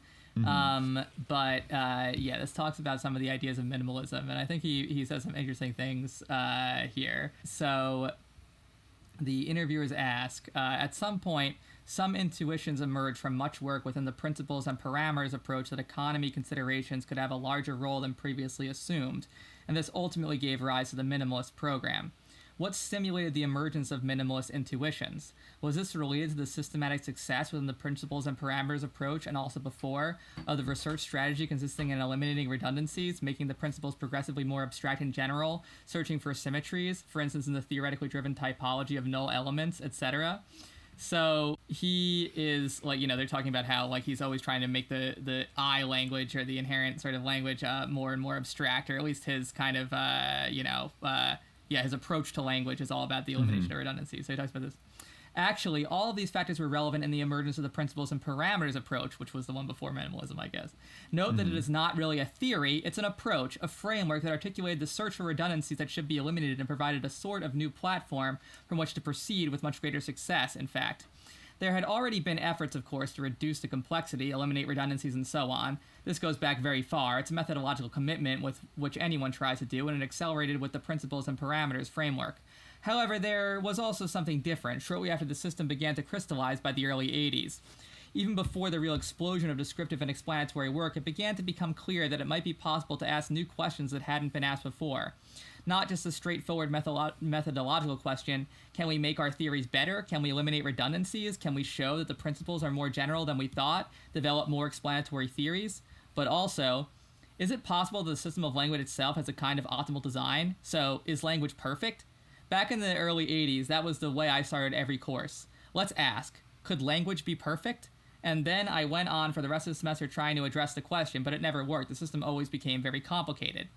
What happened by the early 90s is that somehow it began to work. Enough was understood. Something had happened. It was possible to ask the question in the first session of a course, could language be perfect? And then get some results which indicated it doesn't sound as crazy as you might think. Exactly why, I'm not so sure, but in the last 7 or 8 years, I think there have been indications that the question can be asked seriously. There is always an intuition behind research, and maybe it's off in the wrong direction, but my own judgment, for what it's worth, is that enough has been shown to indicate that it's probably not absurd and maybe very advisable to seriously ask the question whether language is a kind of optimal design. What does it mean for a language to have an optimal design? The question itself was sharpened, and various approaches have been taken to it from a number of different points of view. There was a shift between two related but distinct questions. There is a kind of family similarity between the methodologically driven effort to improve the theories and the substantively driven effort to determine whether the object itself is a certain optimal design. For instance, if you try to develop a theory of an automobile that doesn't work, with terrible design, which breaks down, say the car you had in Amherst, for example, if you wanted to develop a theory of that car, you would still try to make the theory as good as possible. I mean, you may have a terrible object, but you still want to make the theory as good as possible. So there's really two separate questions, similar but separate. One is, let's make our theories as good as whatever the object is. As good as we can, whatever the object is. A snowflake, your car in Amherst, whatever it may be. And the other question is there some sense in which the device is optimal? Is it the best possible solution to some set of conditions that it must satisfy? These are somewhat different questions, and there was a shift from the first question, which is always appropriate, let's construct the best theory, to the second question. Does the thing that we are studying have a certain kind of optimal character? That wasn't clear at the time. Most of these things become clear in retrospect. Maybe in doing research you can only understand what you were doing later. First you do it, and later, if you are lucky, you'll understand what you were trying to do, and these questions become sort of clarified through time. Now you have reached a certain level of understanding. 5 years from now, you look at these things differently. So they ask again. You have already addressed the next question, which is about the distinction between methodological minimalism and the substantive thesis. But let us go through the points since you might want to add something. The minimalist program involves methodological assumptions which are, by and large, common to the method of post-Galilean natural sciences, what is sometimes called the Galilean style. Even more generally, some such assumptions are common to human rational inquiry. Occam's razor, minimizing apparatus, search for symmetry and elegance, etc. But on top of that, there seems to be a substantive thesis in the nature of natural languages. What is the substantive thesis? How are methodological and substantive minimalism related? Chomsky replies, actually, there is a lot to say about each of those topics. So take the phrase Galilean style. The phrase was used by nuclear physicist Steven Weinberg, borrowed from Husserl, shout out, but not just with regard to the flimsy attempt to improve theories. Not just regard to the attempt to improve theories. I don't know. I guess I heard flimsy from later on. Mm-hmm. He was referring to the fact that physicists give a higher degree of reality to the mathematical models of the universe that they construct than to the, quote, ordinary world of sensation. What was striking about, they give more reality to their, abstractions to, phenomena. What was striking about Galileo, and was considered very offensive at the time, was that he dismissed a lot of data. He was willing to say, look, if the data refute the theory, the data are probably wrong. And the data that he threw out were not minor. For example, he was defending the Copernican thesis, but he was unable to explain why bodies didn't fly off the Earth. If the Earth is rotating, why isn't everything flying off into space? Also, if you look through a Galilean telescope, you don't really see the 4 moons of Jupiter. You see some horrible mess, and you have to be willing to be rather charitable to agree that you are seeing the 4 moons. He was subjected to considerable criticism at the time, in a sort of data-oriented period, which happens to be our period for just about every field except for the core natural sciences. We're familiar with the same criticism in linguistics. I remember the first talk I gave at Harvard, just to bring in a personal example. It was in the mid-1950s. I was a graduate student and I was talking about something related to generative grammar. The main Harvard professor, Joshua Watmoch, a rather pompous character, got up, interrupted after 10 minutes or so. How would you handle, and then mentioned some obscure fact in Latin. I said I didn't know and tried to go on, but we got diverted, and that's what we talked about for the rest of the time. You know, that's very typical, and that's what science had to face in its early stages and still has to face. But the Galilean style, what Steve Weinberg was referring to, is the recognition that it is the abstract systems that you are constructing that really are the truth. The array of phenomena are some distortion of the truth because of too many factors, all sorts of things. And so it often makes good sense to disregard phenomena and search for principles that really seem to give some deep insight into why some of them are that way, recognizing that there are others that you can't pay attention to. Physicists, for example, even today can't explain in detail how water flows out of the faucet. Is that true? I don't know if that, what? Inviting all physicists on the podcast to explain how water flows out of the faucet. Take the Chomsky challenge. Hydraulics apparently isn't real? You can't do it. Okay. Well, it might be real, but they can't explain how. I don't know. Okay, all right. It seems like it would be withhold judgment, pretty easy to explain, but I don't know. I feel like I could kind of explain it, but anyway, the structure of helium or other things that seem too complicated. Physics is in a situation in which something like 90% of the matter of the universe is what is called dark matter. It's called dark because they don't know what it is. They can't find it, but it has to be there or the physical laws don't work. So people happily go on with the assumption that we're somehow missing 90% of the matter of the universe. That's by now considered normal, but in Galileo's time it was considered outrageous, and the Galilean style referred to that major change in the way of looking at the world. You're trying to understand how it works, not just describe a lot of phenomena, and that's quite a shift. So this is interesting because this is almost kind of like this is also kind of a Foucauldian thing where he's admitting that like the models that one have sort of shape the or take precedence over any kind of data or whatever, and it's not just a matter of like empirically assessing the facts on the ground, but what you're it's about the first principles you bring to the first situation. Principles you bring exactly. Or your very model Ivy or League kind of thing, your presumption that language is perfect, which honestly I think what he's saying is very much what he is saying is very much in alignment with Islam in many respects. So I think he has a good point a lot of the time. But it's very interesting in light of who Chomsky is. Maybe that's why Sam Harris was so offended by him, because he could tell he was a sleeper agent trying to promote, the idea of the uncreated Quran. There's some crypto-religious thinking going going on, behind there all definitely these is some crypto-religious thinking going on. So the idea of language being perfect, I mean, putting the Quran aside, that seems like a weird obsession to have. Can we make language perfect? It seems like such like a technocratic kind of a did he explain elsewhere? Is there a particular linguistic terminology to mention to the word perfect, or does he just mean like that's what does he actually mean the by question perfect? They ask next. Okay. They do ask what does it mean by what do you mean by perfect?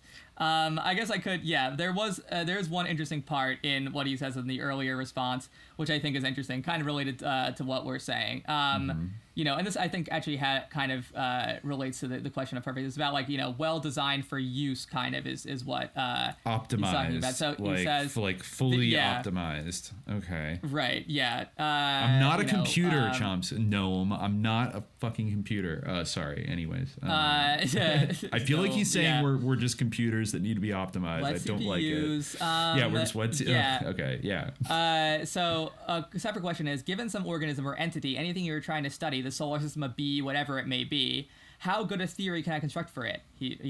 And you try to construct the best theory you can using the Galilean Newtonian style, not being distracted by phenomena that seem to interfere with the explanatory force of a theory, recognizing that the world is not in accord with common sense intuition, and so on. So that's great to me, because it's just like, if the appearances contradict what the theory that appeals to you, just get rid of it, which is just, I like that, I like that. All right, so these are quite different tasks. The first one is asking how well designed the system is, and that's a new question in the minimalist program. Of course, quote, design is a metaphor. We know it's not design. Nobody's confused about that. Okay, well, I actually am a little bit confused, because if it's perfect and it's optimally designed or whatever, like, how can you then say it's not designed? Yeah, like, it's clearly, I mean, like, probably... If we're born with it pre-installed, like a I mean, everything that GarageBand he's saying, like, insofar as it's true, it's because of God, Allah subhanahu wa ta'ala, but, like, but he's not saying it's God. He's saying it's he's not. He's not. It is what it is. And I do,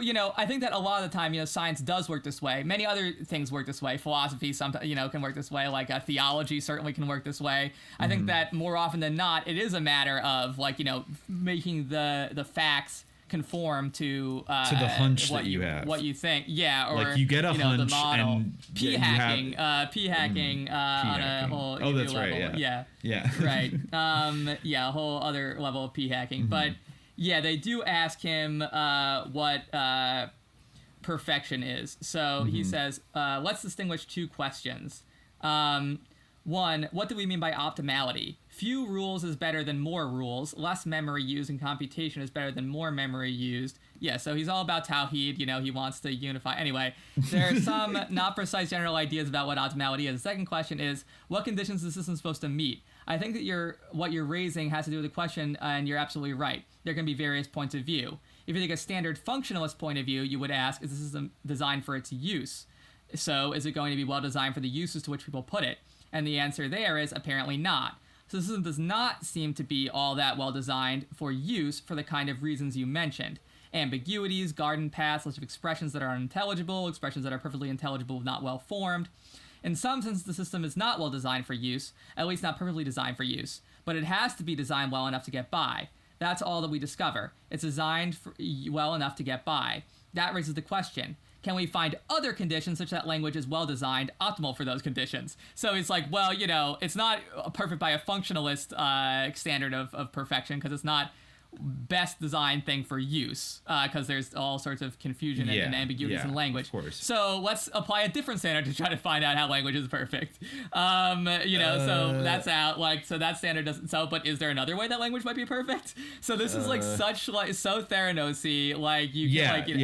This is like this is ironically, it's probably like the book that he probably invokes all the time is like the chilling, prophecy of the future. It's like very Orwellian. To be like, let's like find an optimized form of language that everyone can use that is more efficient, and it's like that seems to be what he's kind of getting at, right? Well, he's not. Well, he's saying that there already is like or that he's saying that language already is optimized, like that it is perfect. It's just a question of like how it can be conceived that way. Oh, yeah. Well, he does think language is perfect already, but he just listed off all these externalities and flaws and ambiguities. Yes, but that's only by the idea that, it's the question is, if we assume that language is perfect, or we're asking the question, can language be perfect? Then we're like, okay, well, what does it mean to be perfect? Yes. Well, we could say that it means best designed for its use. Well, that's probably not true of language, so therefore that's not what perfect is. We're not using the functionalist idea. So then he says, we ask another question, is it well designed for interaction with the systems that are internal to the mind? It's quite a different question because maybe the whole architecture of the mind is not well designed for use. Let me see if I can make an analogy. Take some other organ of the body, say the liver. You may discover that the liver is badly designed for life in Italy because people drink too much wine and get all sorts of diseases of the liver. Therefore, the liver wasn't well designed for function. On the other hand, the liver might be beautifully designed for interaction with the circulatory system and the kidney and so on, and those are just different things. From the point of view of selection, natural selection, things must be well designed, at least moderately well designed for use, well designed enough so that organisms can reproduce and so on. But a totally separate question is, forgetting the use to which the object is put, is it well designed from the perspective of internal structure? That's a different kind of question and actually a new one. The natural approach has always been, is it well designed for use, understood typically as used for communication? I think that's the wrong question. The use of language for communication might turn out to be a kind of epiphenomenon. That is really a striking statement. What? The use of language of communication is an epiphenomenon, meaning like that's just ancillary to to the real purpose of language. I mean, the system, or like, whether it even has a purpose at all. Maybe its purpose is just to be beautiful. I don't know. Yeah, but let me just read on. I mean, the system developed however it did. We really don't know. And then we can ask, how do people use it? It might turn out that it is not optimal for some of the ways in which we want to use it. If you want to make sure that we never misunderstand one another, for that purpose, language is not well designed, because you have such properties as ambiguity. If we want to have the property that things that we usually would like to say come out short and simple, well, probably doesn't have that property. A lot of things we would like to say may be very hard to express, like everything involving his theory, but anyway, maybe impossible to express. You often find that you can't express simple intentions and feelings that you would like to convey to somebody. A lot of personal interactions collapse because of things like that in ordinary life. So the system is not well designed in many functional respects. But there's a totally separate question. Is it well designed with regard to internal systems with which it must interact? That's a different perspective and a new question, and that's the question the minimalist program tries to answer. The way I would like to think of it now is that the system is essentially inserted into already existing external systems, external to the language faculty, internal to the mind. So there's a sensory motor system which is there, independently of language. Maybe it is somewhat modified because of the presence of language, but in essence, it is there independently of language. The bones of the middle ear don't change because of language. There is some kind of system of thought, conception, intention, and so on, which is sort of sitting there. That includes what were traditionally called common notions or innate ideas. Perhaps also analysis in terms of what is called folk psychology, interpreting people's actions in terms of belief and desire, recognizing things in the world and how they move, and so on. Well, that's presumably not entirely dependent on language, probably. Non-human primates have something like that, and perhaps even the capacity of attributing minds to their organisms, a question currently much debated. The language faculty has to interact with those systems, otherwise it's not usable at all. So we may ask, is it well designed for the interaction with those systems? Then you get a different set of conditions. And in fact, the only condition that emerges clearly is that, given that the language is essentially an information system, the information it stores must be accessible to those systems. That's the only condition. We can ask whether a language is well designed to meet the condition of accessibility to the system in which it is embedded. Is the information it provides legible to those systems? It is like asking, is the liver accessible to the other systems with which it interacts? If the liver produced something, not bile, but something else that the rest of the body couldn't make any use of, it wouldn't be any good. And that's a very different question than whether the liver is well designed for life in a wine-drinking culture. A very different question. Okay, so I'm triggered. Like, this is all sus. This is all fucking sus. I don't trust it for a second. I feel like he is doing another insight roll, and he's laying the groundwork for us to get chips in our brains, like via Elon Musk, so that we can bypass the imperfect, like non-optimized faculty of language, and then just like speak in some kind of fake, weird, mediated telepathy with one another that can be like monetized by Facebook. No, I don't. I feel like Chomsky does that. Like, I think that like once like he established the idea that like the human brain is a computer, like, or you know, his contribution to that is a contribution to what you're describing. But what he's doing here, I feel like, is almost more sophistical than that, where he's not saying like he needs to change the facts to force language to be perfect. Like, he just needs to change, because the facts are irrelevant, they can be discarded, and like the theory is all that matters. So it just needs to be theoretically consistent that like language can be perfect in some way. Although it's weird because he kind of is contradicting himself in a way where he's saying like, there are aspects of language, like, the data says language isn't perfect for use because like, we can't express ourselves perfectly at all times. But, can't you just throw out that data and just say that it is? I don't know. But he really wasn't lying when he said, like, he was reaching for his gun when he hears, like, the word dialectical materialism, because he really seems to, like, not dialectics even in general, be aware. Any kind of I know, dialectics in general, but also the materialism part of, like, really going into, like, idealistic territory there and, like, utopian territory of, like, I don't know, to come out and say that, like, I mean, I get, like, maybe there's certain interesting insights to be gleaned from saying that, projecting your theory or hypothesis onto a thing in order to, like, conform reality to it. I'm not, like, dismissing that out of hand, but I don't know. It's like an academic or whatever. Well, that's, like, how all knowledge actually works, I think. Very, but I feel like he's also giving himself, like, a very, like, easy out to actually having to explain, like, what he's really getting at or after, and that he's just asking all these questions that even just asking the question of, like, could there, is, like, talking to each other the best thing?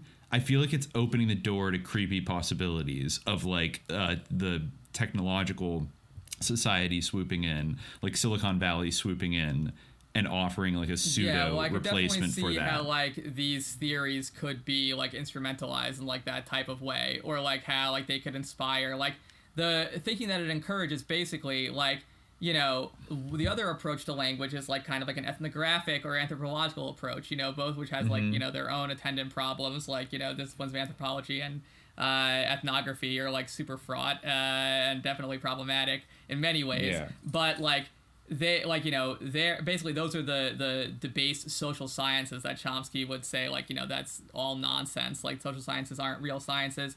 Chomsky basically doesn't like believe in society when it comes to language, you know, like he like there is it's all no about society. like what's internal to the mind, right? Like that's like the whole thing. Like, you know, it's all about like these internal systems of the eye language, which are separate from like closed off completely from the external world. And like that might apply well to computers, but like maybe not to human beings, you know? It's like even listing very, all like, the flaws with language. I'm like, you're listing every beautiful, like profound thing about language as like a biotechnology like that like we've developed. Ambiguity. You know, like, I mean, that's the thing. Like he doesn't care about language. He doesn't care about like the things language is actually used for. He just like looks at it just like he's dissecting it on like an operating table, like just like, what is this thing? Like it is a computer. It's like he's taking apart a computer, but I don't know. I also question like his idea of like perfection, or like I guess he doesn't really have like a concrete idea of perfection. Like I guess it's like does it perfectly interact with like, you know, the things in our mind, in which case like, you know, the only way to assess that question is through the mind, or so, you know. So I would like, you know, how could you possibly answer it? I like, you know, to say like you can only think in language, like, you know, we can't exactly get outside of it. At least I can't think without language. I can't formulate an answer to that question without recoursing to my native language of English. So like, I don't see how you could just determine whether language is perfectly designed to interact with the internal structures of the mind, like, because like kind of language can't recuse itself from that, you know. But like, I mean, like things are like it's kind of like a, you know, the best of all possible worlds, like you know, like if you wanna become Muslim, Chomsky. I mean, he has the beard now. He does have the beard. You should just do it. That's what I mean. It's, you know, on his he should either convert or like become like just like do a 180 and become a Marxist, because he does have a very Marxian beard now. But he should really just like pick something and go with it, because what he's working with now is pretty weak tea. Right. I guess we're gonna have to battle over the soul of Chomsky here. We will. This is he's gonna hate it. It's gonna be a dialectic. He's gonna despise. He's gonna reach for his gun, but we're gonna disarm him. Well, the thing is, Chomsky's like views on anything have not changed since he was 12. Like they really haven't. So they really haven't.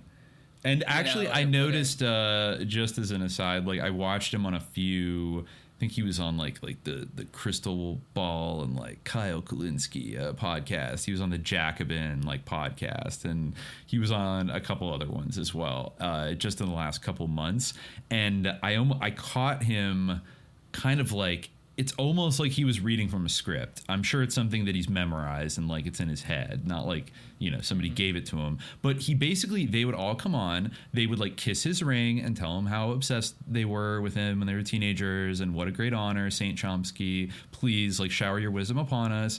And then he's like, peace be upon you. I'm going to tell you about how voting for Joe Biden was necessary, and how like, you know, things are bad. But like even the examples, the anecdotes he was bringing up, because everyone is asking like the same questions, like, where does the left go from here, Professor Chomsky, you know? And he had like the exact same canned answers. He kept bringing up this one guy from, and I mean, okay, he's 91, but he seems pretty sharp. I don't want to just like attribute it to like, oh, he's old and he kind of doesn't know what he's saying. He seems like he's still all there, but it's like, it doesn't matter. It's still the same Chomsky routine.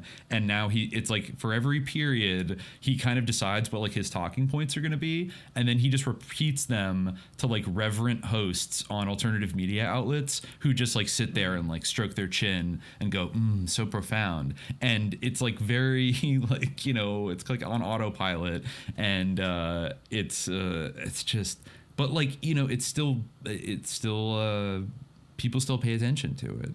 So, you know, and they think they're getting something. There's a way he has about him that, and like his you know, his very steady cadence, you know, and some level of calm certainty about everything, you know, and he always has a little like anecdote or a little twisty kind of comment, and things like that. But he was like repeating the same exact anecdotes on like 3 different kind of podcasts, and like it was almost like listening to the exact identical interview. There was like no variation. Nobody felt comfortable like pushing back on anything he said, or just in the sake of conversation, you know.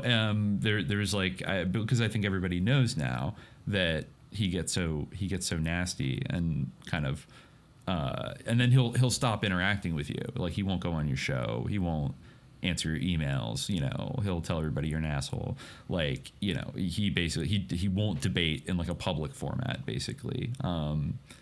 You know, he just kind of wants to hang out with like his stands, which I guess is his right. But it definitely, like, I think that the limits of like his analysis have really, like, you really see it kind of blatantly today, whereas maybe in like the early 2000s it felt like, you know, he still had things to contribute to talking about, you know, the Bush administration and, you know, U.S. aggression and things like that. I feel like he doesn't even really bring up the things he used to bring up in some regards. He would talk about certain like CIA atrocities and U.S. military atrocities, but it always was from a very specific kind of moralist, like libertarian perspective that kind of used some of the language of like radical left-wing types of people, but at the end of the day, always, you know, he would like quote like the Supreme Court or like the Bill of Rights. Like he always had that crossover appeal. He could get some NPR liberals kind of like Chomsky pilled, right? Because like he would, in almost a kind of like slightly Sorkin adjacent way, like appeal to the better angels of our traditions and our democratic values that were enshrined by the founders, and like, who of course were very imperfect and were slaveholders, but they enshrined some great libertarian principles, you know, like, and so that can kind of like make people feel like I can be a radical, but I don't necessarily have to confront all of the things that America maybe is like guilty of, or imagine something that feels, quote, authoritarian, because that's tyranny according to Chomsky. And you can always feel very like comfortable that, you know, it's just like it's humming beneath the surface that in a lot of cases, like, he's hostile to the same foreign powers and movements that like the United States government and like even the right wing of the United States government. It's like the classic kind of like Trotsky dynamic, even though he was never a Trotskyist, of, you know, there's an inevitable subtle enemy of the enemy is my friend, you know, enemy of my enemy is my friend, kind of thing going on. And that could lead into Chomsky's relationship, which I think is a really revealing and important thing about his whole like career, is his relationship with so-called conspiracy theories.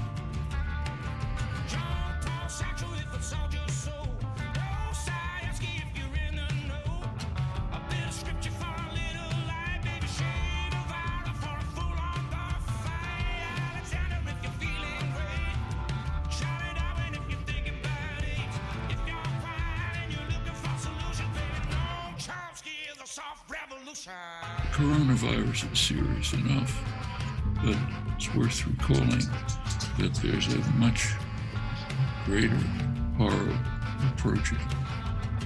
We are racing to the edge of disaster, far worse than anything that's happened in human history. There are 2 threats that we're facing. One is the growing threat of nuclear war, which has exacerbated by tyranny.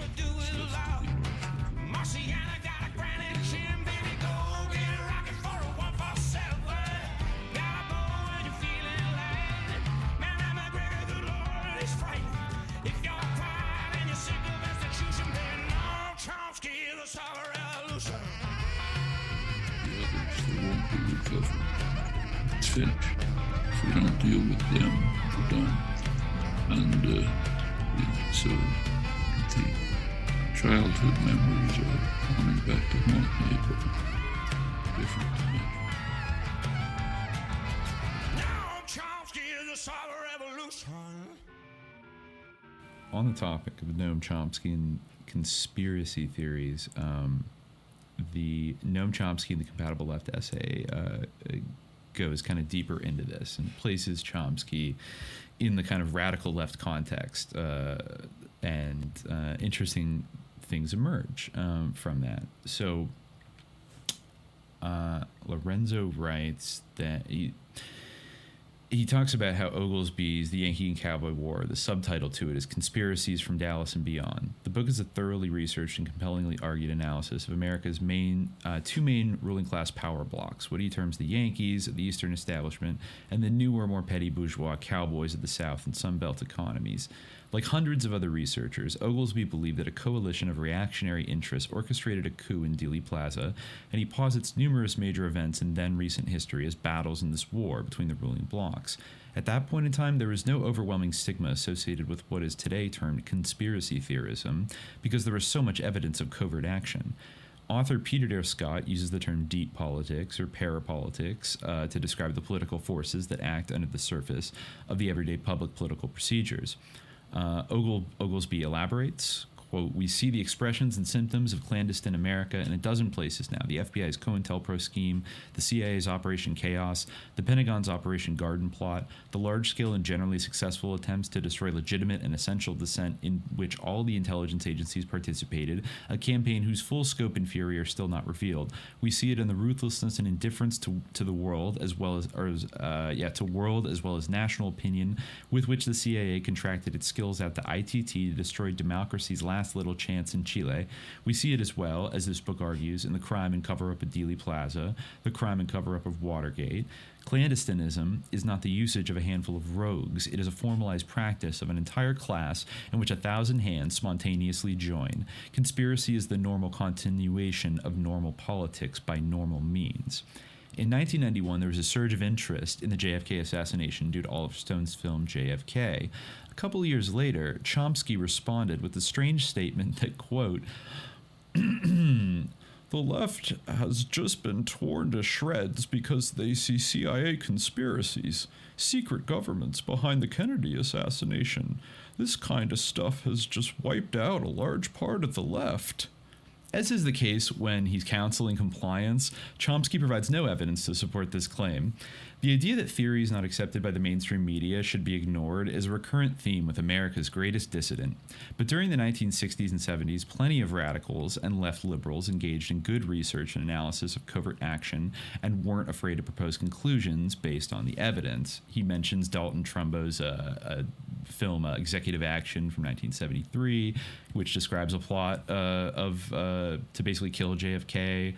Mae Brussel, the era's most prominent left liberal anti-fascist conspiracy researcher, said that the analysis of the Kennedy assassination had a major effect on opening up the field of radical analysis. Quote, "If Kennedy's assassination had one purpose, it may have been to open up the field of muckraking and exposing, because from the time of World War I up through Kennedy's death, so many, many crimes and murders were done and covered up.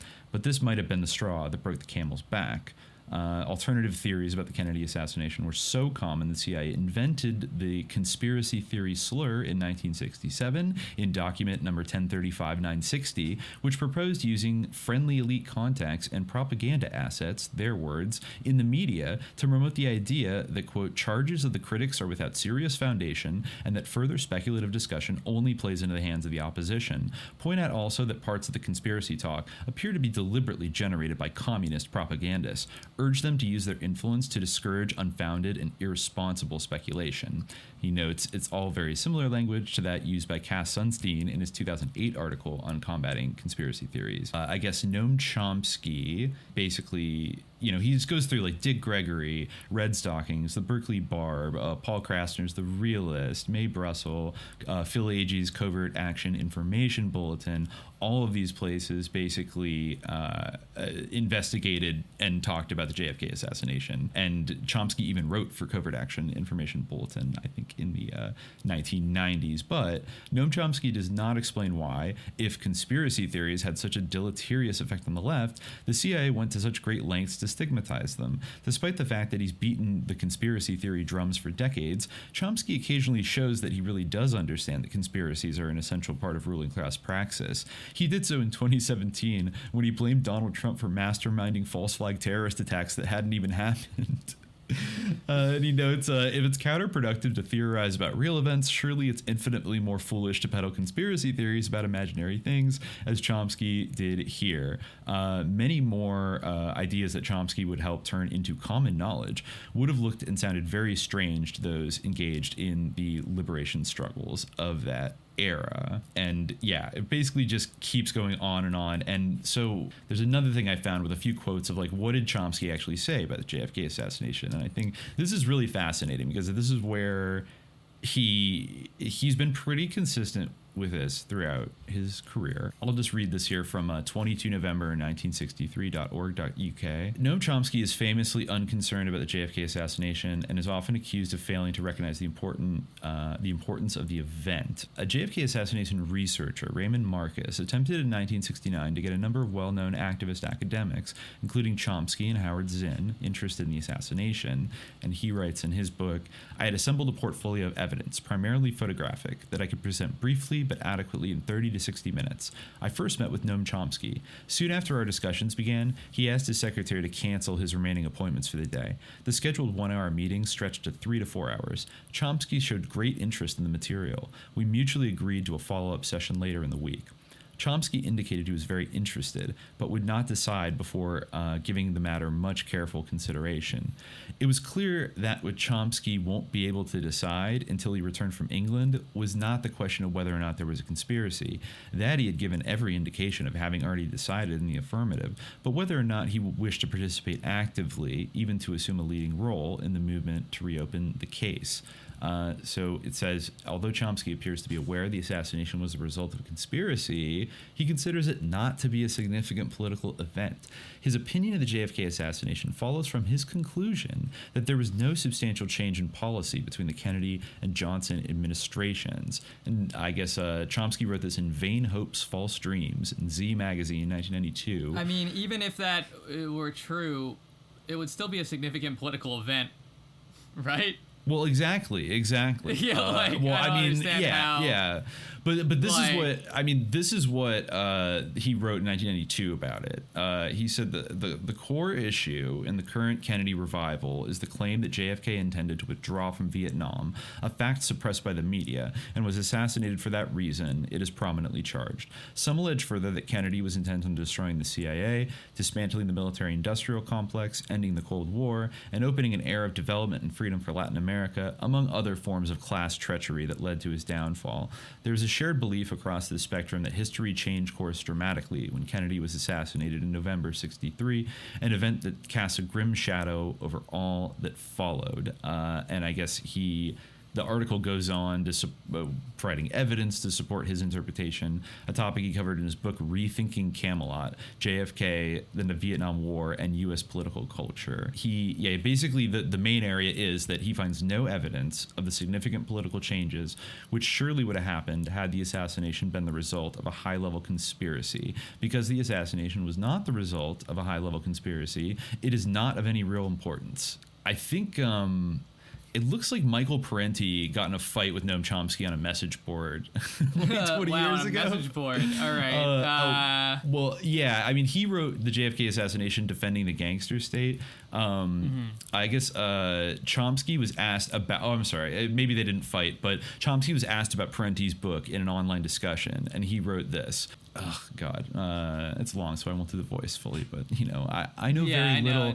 It's tough, but I know very little. Actually, it's kind of easy. I know very little about the assassination. The only thing I've written about it is that the claim that it was a high-level conspiracy with policy significance is implausible to a quite extraordinary degree. History isn't physics, and even in physics, nothing is really proven. But the evidence against this claim is overwhelming from every testable point of view, remarkably so for a historical event. Given that conclusion, which I think is very well founded, that I've written about a lot, I have no further interest in the assassination, and while I've read a few of the books out of curiosity, I haven't given the matter any attention and have no opinion about how or why JFK was killed. People shouldn't be killed, whether they are presidents or kids in the urban slums. I know of no reason to suppose that one should have more interest in the JFK assassination than lots of killings not far from the White House. One cannot adopt a left-wing perspective or any other perspective on an issue that one has no interest in and nothing to say about. There is no left-wing or right-wing perspective. The evidence is so overwhelming that questions of interpretation hardly arise. If someone can show that they do, I'll gladly look. But what I've looked at on this question, for example, various elaborate theories about JFK's alleged intentions on Vietnam or policy changes resulting from his death or similar things about Cuba, the Cold War, etc., simply does not begin to withstand rational inquiry. That's true even of work by personal friends who are serious scholars on other issues, but who become so irrational on this issue they cannot even read the words that are before their eyes, sometimes in the most remarkable ways. As for whether power elites perceive JFK to be a threat to the status quo, the statement is close to meaningless. If someone can produce some coherent version of the statement and then some evidence for that version, I'll look at it. I don't know Parenti's work well, but most of what I've read is quite good and useful, except on this topic. That's not unique to him. The JFK assassination has engendered a kind of cult-like reaction, and ordinarily rational people act in what seemed to me very strange ways. There we go. So there you go. Not totally meaningless. Doesn't matter. Who cares? Yeah. And this is in a fight with Michael Parenti. Well, kind of somebody asking him to what do you think about Parenti's book, and that was his response to it. So he, said I think Michael Parenti's work. Some of it is good and useful, but not on this topic. He's delusional like everybody else that I know who thinks there was a conspiracy. Yeah, so he just thinks it's like a big distraction. Who cares? It doesn't matter. He's really dismissive of it. He said in 2003 that there's just a huge amount of frittering away of energy on real absurdities. There are parts of the country, like California, where incredible amounts of energy go into things like trying to figure out exactly which mafia figure might have been involved in killing John F. Kennedy or something, as if anybody should care. The energy and passion that goes into things like that is really extraordinary. It's very self-destructive. Dude, first of all, guilty as charged. No. We are sitting out here in California trying to figure out which mafia figure. Jesus, it's just that kind of snide, and he's really in sync with the CIA's program that Lorenzo wrote down of just mock them, dismiss it, tell people that. I mean, obviously he's not going to say you're a communist. The idea, but I feel like the mocking of it, I feel like he's very intelligent, so I feel like he should be able. You would think he would be able to marshal an explanation for why it wasn't a conspiracy, and that it, or at least to maybe attack the idea, but instead of just being it doesn't matter, which seems crazy to say that it's irrelevant. Yeah. If the CIA killed a U.S. president. Yeah, a sitting U.S. president, and then framed some unstable communist guy who also was working for the government. There's so many levels of that. Of the extent to which they went to cover it up alone. Truly, if it didn't matter as much as he's saying it didn't matter, why would they do such an elaborate thing? How can you say that it doesn't matter if it's true? Yeah, I mean, because for him, Kennedy would have done every single thing that LBJ did, including escalate the war in Vietnam and everything else. So it literally all would have gone down the exact same way, which there is not, that is not an open and shut political case at all. If anything, that's kind of minority view that, he did have executive orders and stuff. It doesn't matter if holographic planes flown by Aleister Crowley flew into the Twin Towers. Nothing ontologically to examine there. Nothing to re-examine. George Bush did, the Bush administration did everything that they, they got everything that they wanted out of it, whether it was the official explanation or literally the face of Satan in the clouds created a holographic plane. But it wouldn't surprise. Still would matter. That would still matter. It absolutely matters. It absolutely matters. It would be relevant. For instance, it would be relevant. In terms of the list of war crimes or crimes against humanity committed by the people involved. As Lorenzo quoted, I don't know who this person is. Al Szymanski. Indictment of it would be a good little feather to have in your cap, in terms of your career of as a polemicist against the CIA and stuff. Exactly. Say, if you're really against they them, played a hand in you'd think that would at least it would at least matter whether or not it was true. Maybe you don't believe it. That's one thing.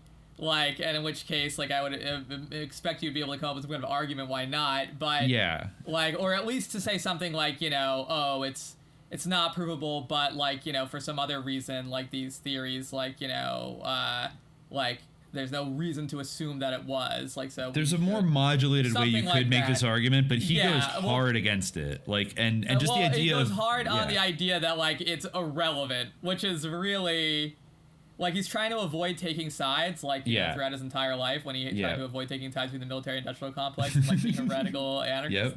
But the result is that he seems more insane than if he just straight up said no, I don't think that there was a conspiracy. He's got to twist himself up like a magic bullet's trajectory, basically, to come out sounding like he's making sense and not kind of hiding something or just being a coward. Yeah, just say something probably not or probably yeah or maybe. I don't know. Don't what do you mean doesn't matter? It's really bizarre and elsewhere maybe would be a better answer I don't know but and it's also kind of I guess it kind of does say maybe but also that who cares, which is not necessary. I don't know. He wrote basically his whole book Rethinking Camelot attacking the idea that Kennedy was intending to pull out of Vietnam. Was he planning to pull out of Vietnam? Because I feel he might be right about that. That he wasn't. It does attest to his obsession with Kennedy, I guess, but I don't know. Kennedy was kind of maybe he was trying to pull out of Vietnam. I don't know, but I think I'm also kind of that's here's a tiny passage from that book that about his summary of his Vietnam and Kennedy feelings that is he says really the book is not about the Kennedy assassination. What it's about is the build up to the war in Vietnam, which we now know a lot about because of recent documentation and all your friends who were planning it and it shows very clearly what was going on. Kennedy just launched an attack against South Vietnam and hadn't the slightest intent of ending it short of victory. Also interesting, at least I thought it was interesting, in the last chapter I went through the accounts that had been given in that period, and it's very striking to see. There were a lot of memoirs written at the time by people like Arthur Schlesinger and others, and all of these memoirs completely revised their account after the Tet Offensive. The Tet Offensive in January of 1968, that made the war unpopular. American corporate elites decided at that point that it just wasn't worth it, it was too costly, let's pull out. So at that time everyone became an opponent of the war because the orders from on high that you were supposed to be opposed to it. And after that, every single memoirist radically changed their story about what had happened. They all concocted the story that their hero, John F. Kennedy, was really planning to pull out of this unpopular war before he was killed, and then Johnson changed it. If you look at the earlier memoirs, not a hint, I mean literally. Like Schlesinger in his 940-page book has less about the withdrawal than the New York Times did. And it's not any new information came along. It didn't. The new information that came along just showed more that he had no intention of withdrawing. But the war became unpopular, therefore people had to rewrite the story, and they did it in the most amazing way. I mean, this is the kind of thing you might have found in Stalinist Russia, and it happened right here in a free country. Ugh. Wow. Just, what the fuck? Oh my God. Like, there's so much. Like, first of all, there absolutely has been, there has been shit coming out, even when he wrote this in like 2003 or whatever. Like, there absolutely are accounts of you know, definitely as far back as like, you know, the 90s or whatever, when people are getting into JFK stuff. Like, there's quite a number of books that like outline the evidence that he was planning on like giving up on Vietnam after he got reelected. And then Johnson like reversed it. Now, I'm not saying that automatically means that like that's why they killed him, but it's certainly an interesting line of inquiry to like explore. And he just shuts it down as like, nope, absolutely not. Like, and like one guy changed what he wrote in his memoir to sound more anti-Vietnam War after the fact. But like, I don't know. Have you read every single memoir or every single testimony of somebody in the Kennedy administration, Chomsky? You know, like, oh, it's like nobody ever said anything about it. And it's like, well, you know, nobody said anything about the command and control systems you were helping build. You know, like there was a lot of shit that wasn't out there. Well, here's an interesting thought experiment. Like, what if the CIA like assassinated Trump, like in a Klaus von Stauffenberg type operation? Because as we know, he was as bad as Hitler. Yeah. Like, would that not matter, or would that be good?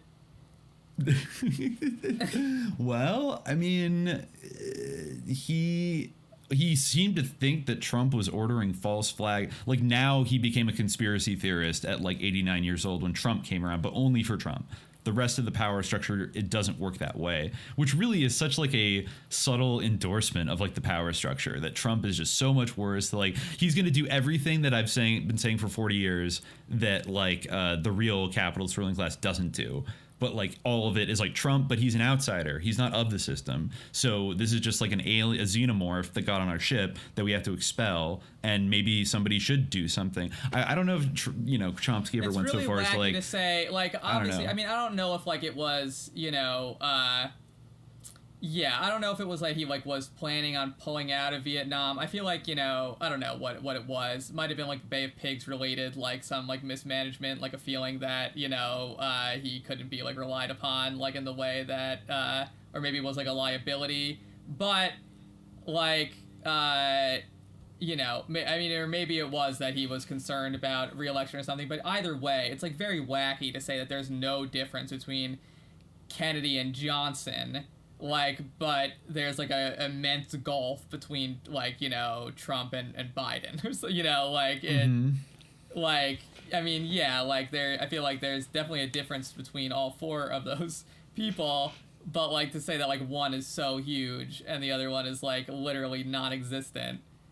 Yeah. I mean, that's where he's kind of at now, is that Biden is kind of, you know, an imperfect vessel. He's like a centrist or whatever, but he's also like optimistic that Biden is more pliable and like easy to push to the left than Obama was. What if the CIA assassinated Biden? What if like the SJWs assassinated Biden to get Kamala in? Would that matter? Well, I do see. Good? I do see here that like one of the there's a couple conspiracies that he will entertain. I mean, he does acknowledge, literally says like, they ask him like, what do you think about, you know, conspiracies operating outside official structures, and he says, well, as I look over history, I don't find much of that. I mean, there are some cases. For instance, at one point, a group of Nazis thought of assassinating Hitler. Okay, so that's a conspiracy, but those are real blips on the screen. And then he also did say once that the Martin Luther King assassination is the one case where you can imagine pretty plausible reasons why people would have wanted to kill him.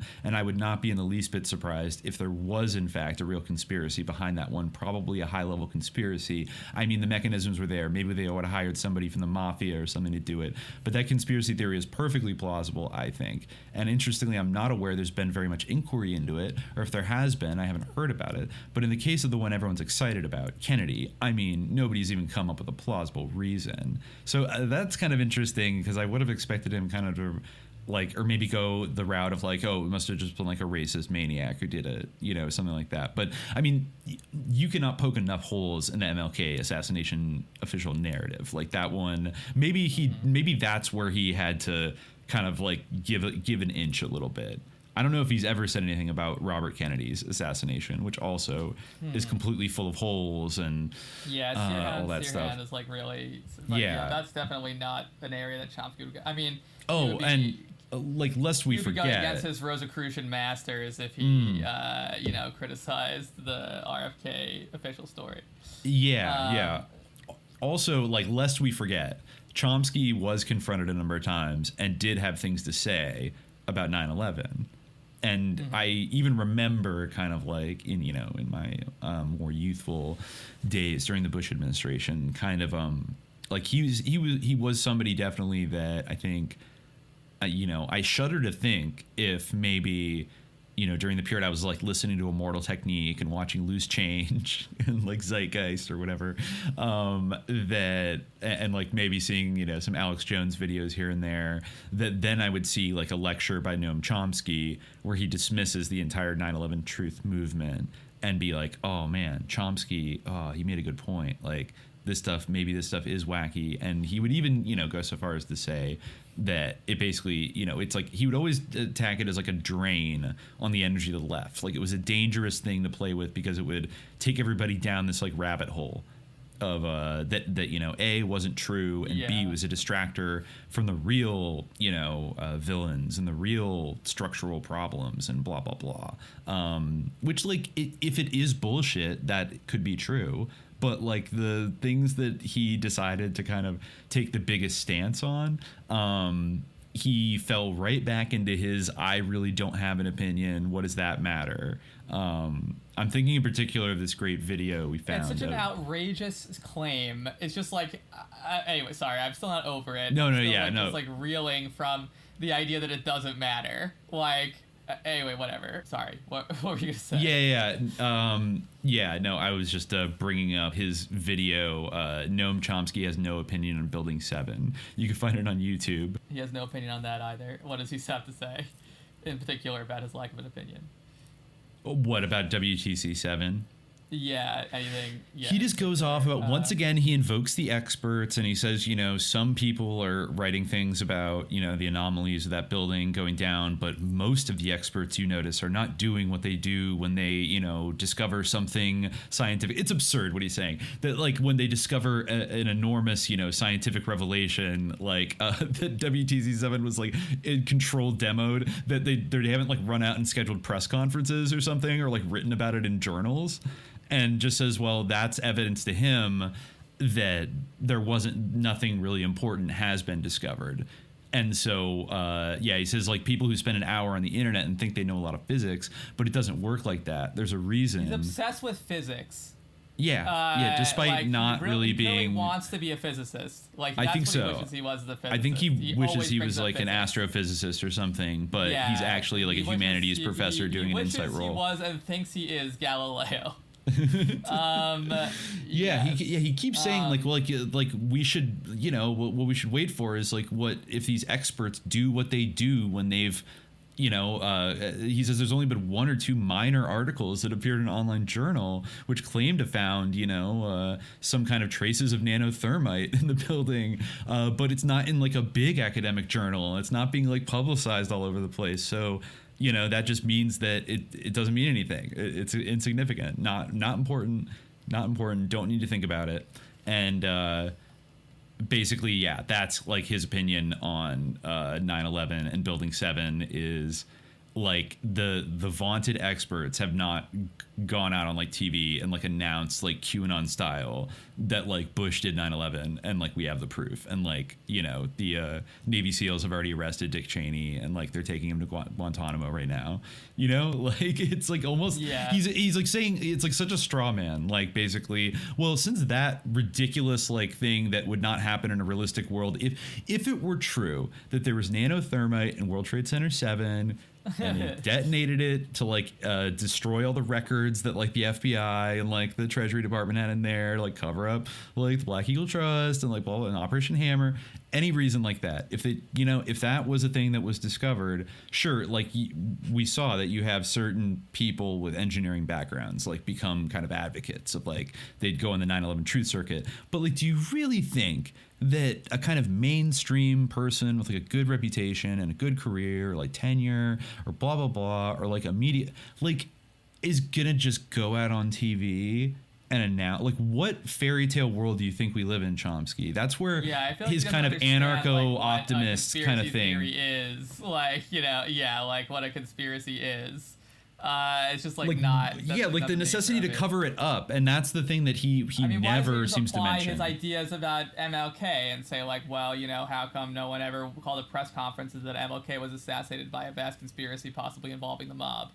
Yeah, I mean, they did have a civil trial, as I think Lorenzo noted in there, that basically said that, you know, they did do a civil trial in the 90s and a jury ruled in the favor of Martin Luther King's family that he was likely assassinated by conspiracy. I only saw that in a few minor articles. Oh, you're right. So, it didn't get, it wasn't the headline story. It's almost like the media, like, underplays things that, like, threaten the prevailing power structures that own their companies. Like, weird, right? There must be a coincidence, you know? Like, it's just like that level of like I believe he is too smart to just have this kind of like really huge blind spot. Like he wrote manufacturing consent. Like what if they manufactured consent to blow the president's head off and take over the government and start the Vietnam War and trick everybody into thinking it was a lone nut? You know, like they manufactured consent for murdering the president by lying to everybody. You know, like I don't understand where this disconnect is like so obvious and kind of glaring. Yeah, well, I mean, Chris Knight does have a good like sort of image to describe it, which is basically that like he has, you know, maybe he's a computer with two different proprietary systems, or you know, he has an on-off switch in his internal, you know, like, but no, like literally he has like a McNamara line, if you will, like in his you know, in his brain, where like he can go from like, if a sensor is tripped, it switches to the other brain. Well, like literally, like he will like go, he'll be like, he could shift, like he's a Jekkyl and Hyde, like shifting between like revolutionary Chomsky and like MIB Chomsky, you know, depending on creepy like, technocrat that wants everybody to like speak in the perfect language of like a floppy disk computer or something, like floppy disk. Yeah, I feel like I don't know.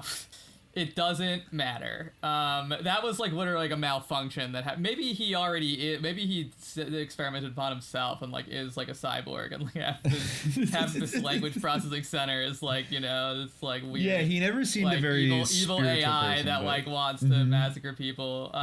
Yeah, I don't know. He kind of does seem to want to be like a computer or something like that, like in a very, I don't know, 20th century atheistic, like technocrat scientist kind of way. Like he just doesn't see what's wrong with wanting to be a computer. Or maybe he's like an android who wants to understand what it means to be human, and that's why he's always like trying to understand human nature and everything, speculating about like, you know, his language, human nature. Maybe, you know, he's actually, you know, maybe instead of a human who wants to be a machine, he's like actually an android, or, you know.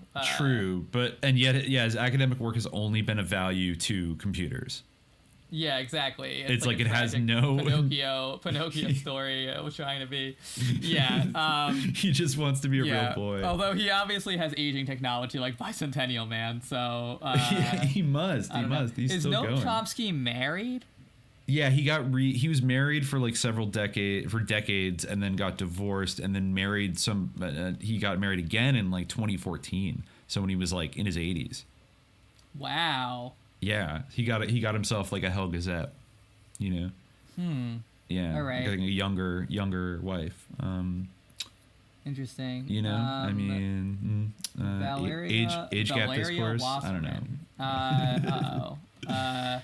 Is it problematic? How young is she? I mean, I feel like it's not problematic. She looks, relatively old.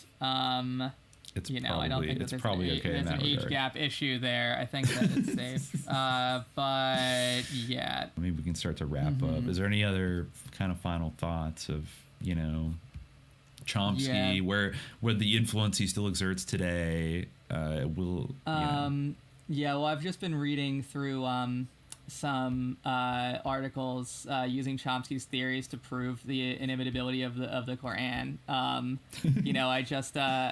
have Googled Chomsky Quran just to see what came up, and it does not disappoint. There's a lot of material here talking about in the context of defining what linguistic fitra, Chomsky postulated that humans demonstrate a general ability to acquire language. According to Chomsky's hypothesis on innateness, language acquisition would be difficult or even impossible without an innate grammar. How do we come to have such a rich and specific knowledge or such intricate systems of belief and understanding when the evidence available to us is so meager? As such, there is a system of principles, conditions, and rules that are elements and properties of all human languages, the essence of human languages, that constitute the threshold of language acquisition and can be referred to as a universal grammar. The mere existence of language universals supports the hypothesis that these universal rules and language parameters are innate. Universality in this sense implies innateness because many of the similarities between languages can be adequately explained by their having a common origin. This view, adopted by innatist psycholinguistics, is commensurate with that of the fitra proposed in the Quran. God gifted language as we experience it to Adam and Eve and their offspring. Language, therefore, is uniquely human. Maybe dolphins, I don't know. But, I mean, the Quran does say that God taught Adam speech. I believe in Surah Al-Rahman. I forget the verse, but that's compatible. I really think that, he's facing his mortality, I think you should consider it. Chomsky, if you're listening. I think he should become the first. He could redeem him. He could redeem himself. He could definitely redeem himself. From being an an have to. Well, his sins would all be washed away if he embraced Islam. So, I would then defend him until he did something else. But if I may, there are some political, ideological sins that he's going to have to atone for as well. So I'm going to have to ask that Noam Chomsky become the first internationally famous Islamo-Marxist revolutionary. Islamo-Gauchist. Yeah, he should go. He should go back to France, I guess he was in the Netherlands for that debate with Foucault. But he should, take up his beef with the French again. He should. He should get. I mean, that would probably be for Macron's France. That would be really aggravating to. Face a... he would be a true, Islamo-Gauchist, or however they pronounce it. I've just been seeing it being hashtagged, so I don't know. But, that's their new that's basically, their version of the regressive left, or, SJWs, or, the woke, or whatever. They just call them Islamo-leftists. Islamo-leftists. Yeah, exactly. So, I mean, I think that Chomsky could do, I think he could do a lot of good for Islam if he converted. I think that he could possibly convert the Capo Fash House crew and maybe some other ancillary podcasters, but... It's a tall order, but... he needs to make Tauba and, just... return to Allah, and because I mean it's what he wants. I mean this is what his theory has been pointing to this whole time. He claims to have read the Quran in the 70s or whatever and tried to learn Arabic, but I don't believe him. Yeah, it doesn't seem like he knows any languages besides English. The Quran is the most pretended to have been read book in human history. Sure. But might be up there with the Bible. Yeah, that's probably true. The Bible's harder to read. It's not as well constructed. You can't read it backwards and have a satisfying experience. It's not palindromic. The Bible's definitely up there. I would say it's We'll have to slog through in the Book of Judges, as inspiring as it is, and instructive. Yeah, the question is, like, does having a greater population of Christians mean that the Bible is more pretended to have been read, or, like, does having a larger population of Christians mean that, you know, there's more people who will pretend to have read it? So, you know, there probably the more people there are, the more people have pretended to read it and haven't. Yeah. Although you'd think, like, the more Christians, like, they would actually want to read it, whereas Christians are often the ones who pretend to have read the Quran and learned about how violent it is. Well, with Christianity, with Christianity, I think you kind of have, like, super spreaders, you know, who basically they read it and then they get everybody else into it. Pretend to have read the Bible, so, you know. Well, yeah, I mean, Christians don't pretend to read the Quran. Yeah, exactly. Yeah, they do. They do. Well, I guess they do. Well, you know, so that they can talk about how violent it was. You know? Oh, yeah. Like, I found the passage about the infidels caught. Yeah, exactly. Like, I saw the part where it says, kill everything, pretend to be a victim when you're a minority, then once you have a majority, kill. I just want to read. I just want to read in his own way as a very final quote that just I have staring at me in the screen right now, which will piss everybody off, but it's kind of funny, and it sounds it's one of the more like LaRouchian type vibe things that Noam Chomsky has ever said, because like we said, I think there are some stylistic overlaps and like the egos, the inflation factor of the egos. Anyways, this is from an interview on the like 50th anniversary of the Kennedy assassination, I guess in 2013. And as you might expect, Chomsky's pissed. So Daniel Falcone asked him, do you find it odd that the country is, after he listed a bunch of like war crimes like Kennedy did and like how bad he was, so, Falcone asked him, do you find it odd that the country is focusing on a 50th anniversary remembrance of the Kennedy assassination? And Chomsky said, worship of leaders is a technique of indoctrination that goes back to the crazed George Washington cult of the 18th century and on to the truly lunatic Reagan cult of today, both of which would impress Kim Il-sung. The JFK cult is similar. What does it mean that popular media treat such a date with such unusual honor? Simply that we live in a deeply indoctrinated society.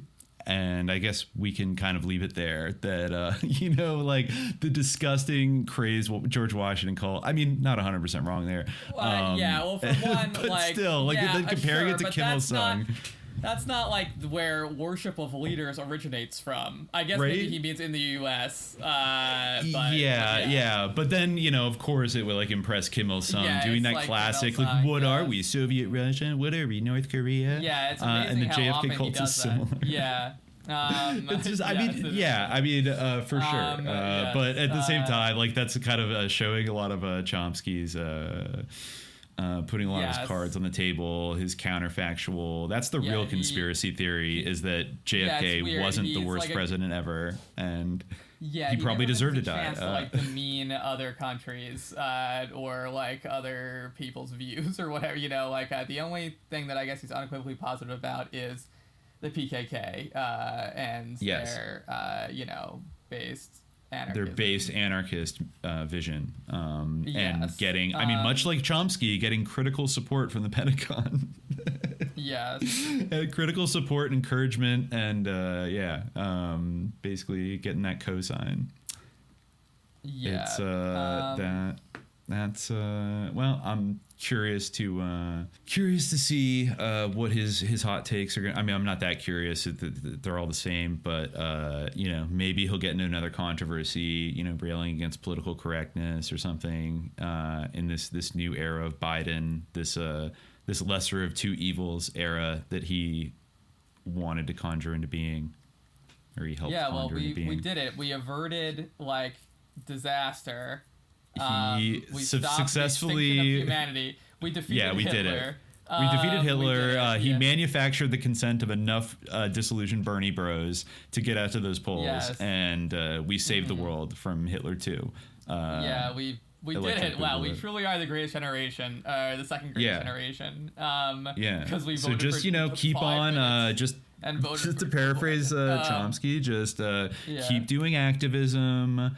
Build a firewall in your life between the military-industrial complex that you aid and abet and your political ideology. I really like this quote from Christopher Knight relative to that, which is Chomsky may reach for his gun, but the relationship between his science and his politics remains nevertheless a dialectical one. There is no more appropriate adjective. Yes.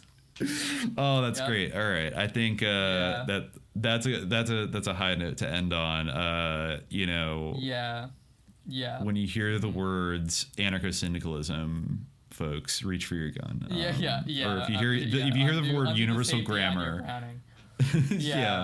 Undo the safety on your Makarov and watch out for language gens. Definitely don't. You're not a sloppy disk.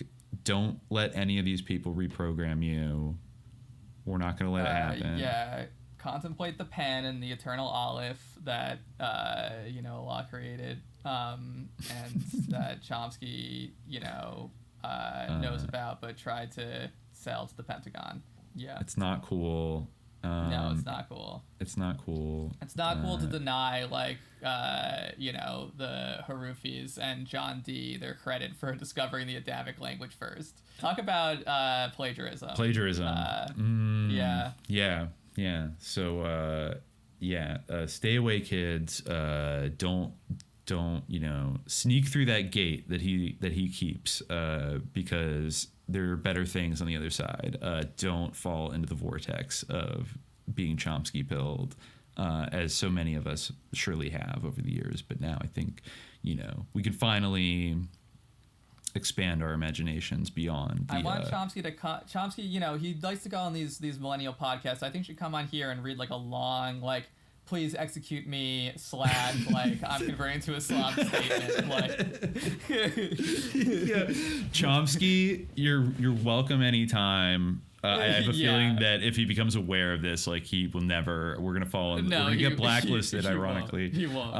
He probably will never. We have violated. We have crossed many lines. I think in our insinuations about Dr. Chomsky, but nonetheless, we would be friendly and civil if he ever does want to come on and defend himself for his grievous counter-revolutionary crimes and subverting the perfection and or just of a read lost a prepared language. Statement that we've written, admitting to all that he's done.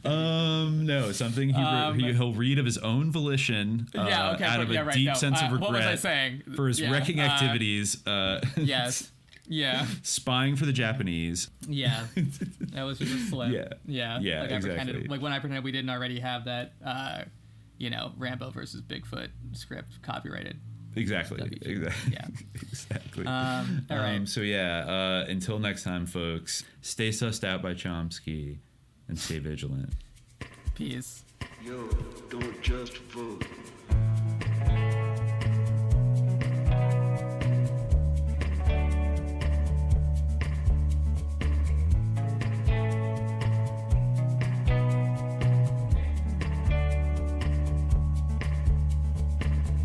Uncle's old saying is still the same.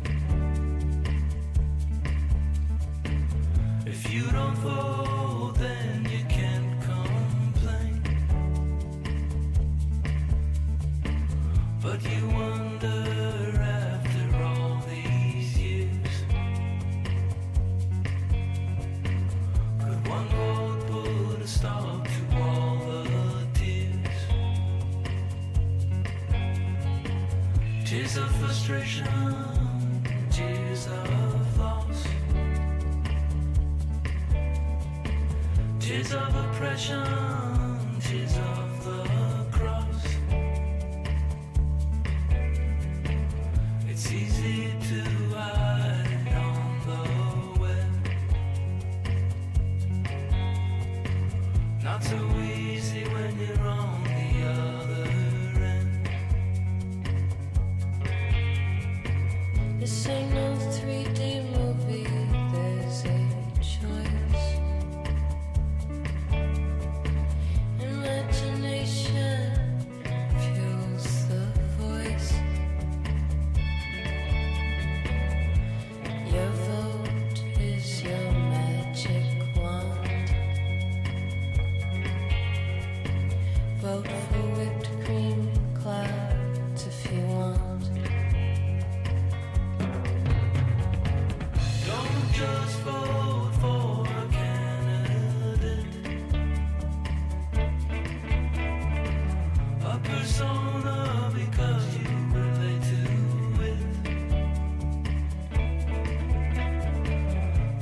just vote along party lines. There's more than two colors in your mind. Vote for rivers and salmon in the streams. Vote for the oceans flowing from inside your dreams. Dreams of equality, life is divine. Mystical dreams of a sweeter time. Vote for Breonna Taylor, vote for George Floyd. Vote for Oscar Grant, Brenda racism void. Vote for Eric Garner, vote for Tammy Rice. Vote for change or pay the price. Vote for wonderful architecture and better movies. Vote with secret humor, but vote truly. Every word, every gesture you elect. The system isn't great, but it's perfect.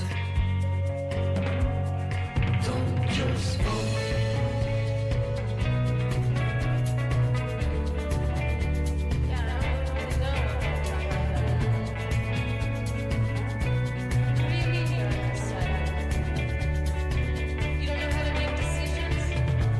Don't just vote.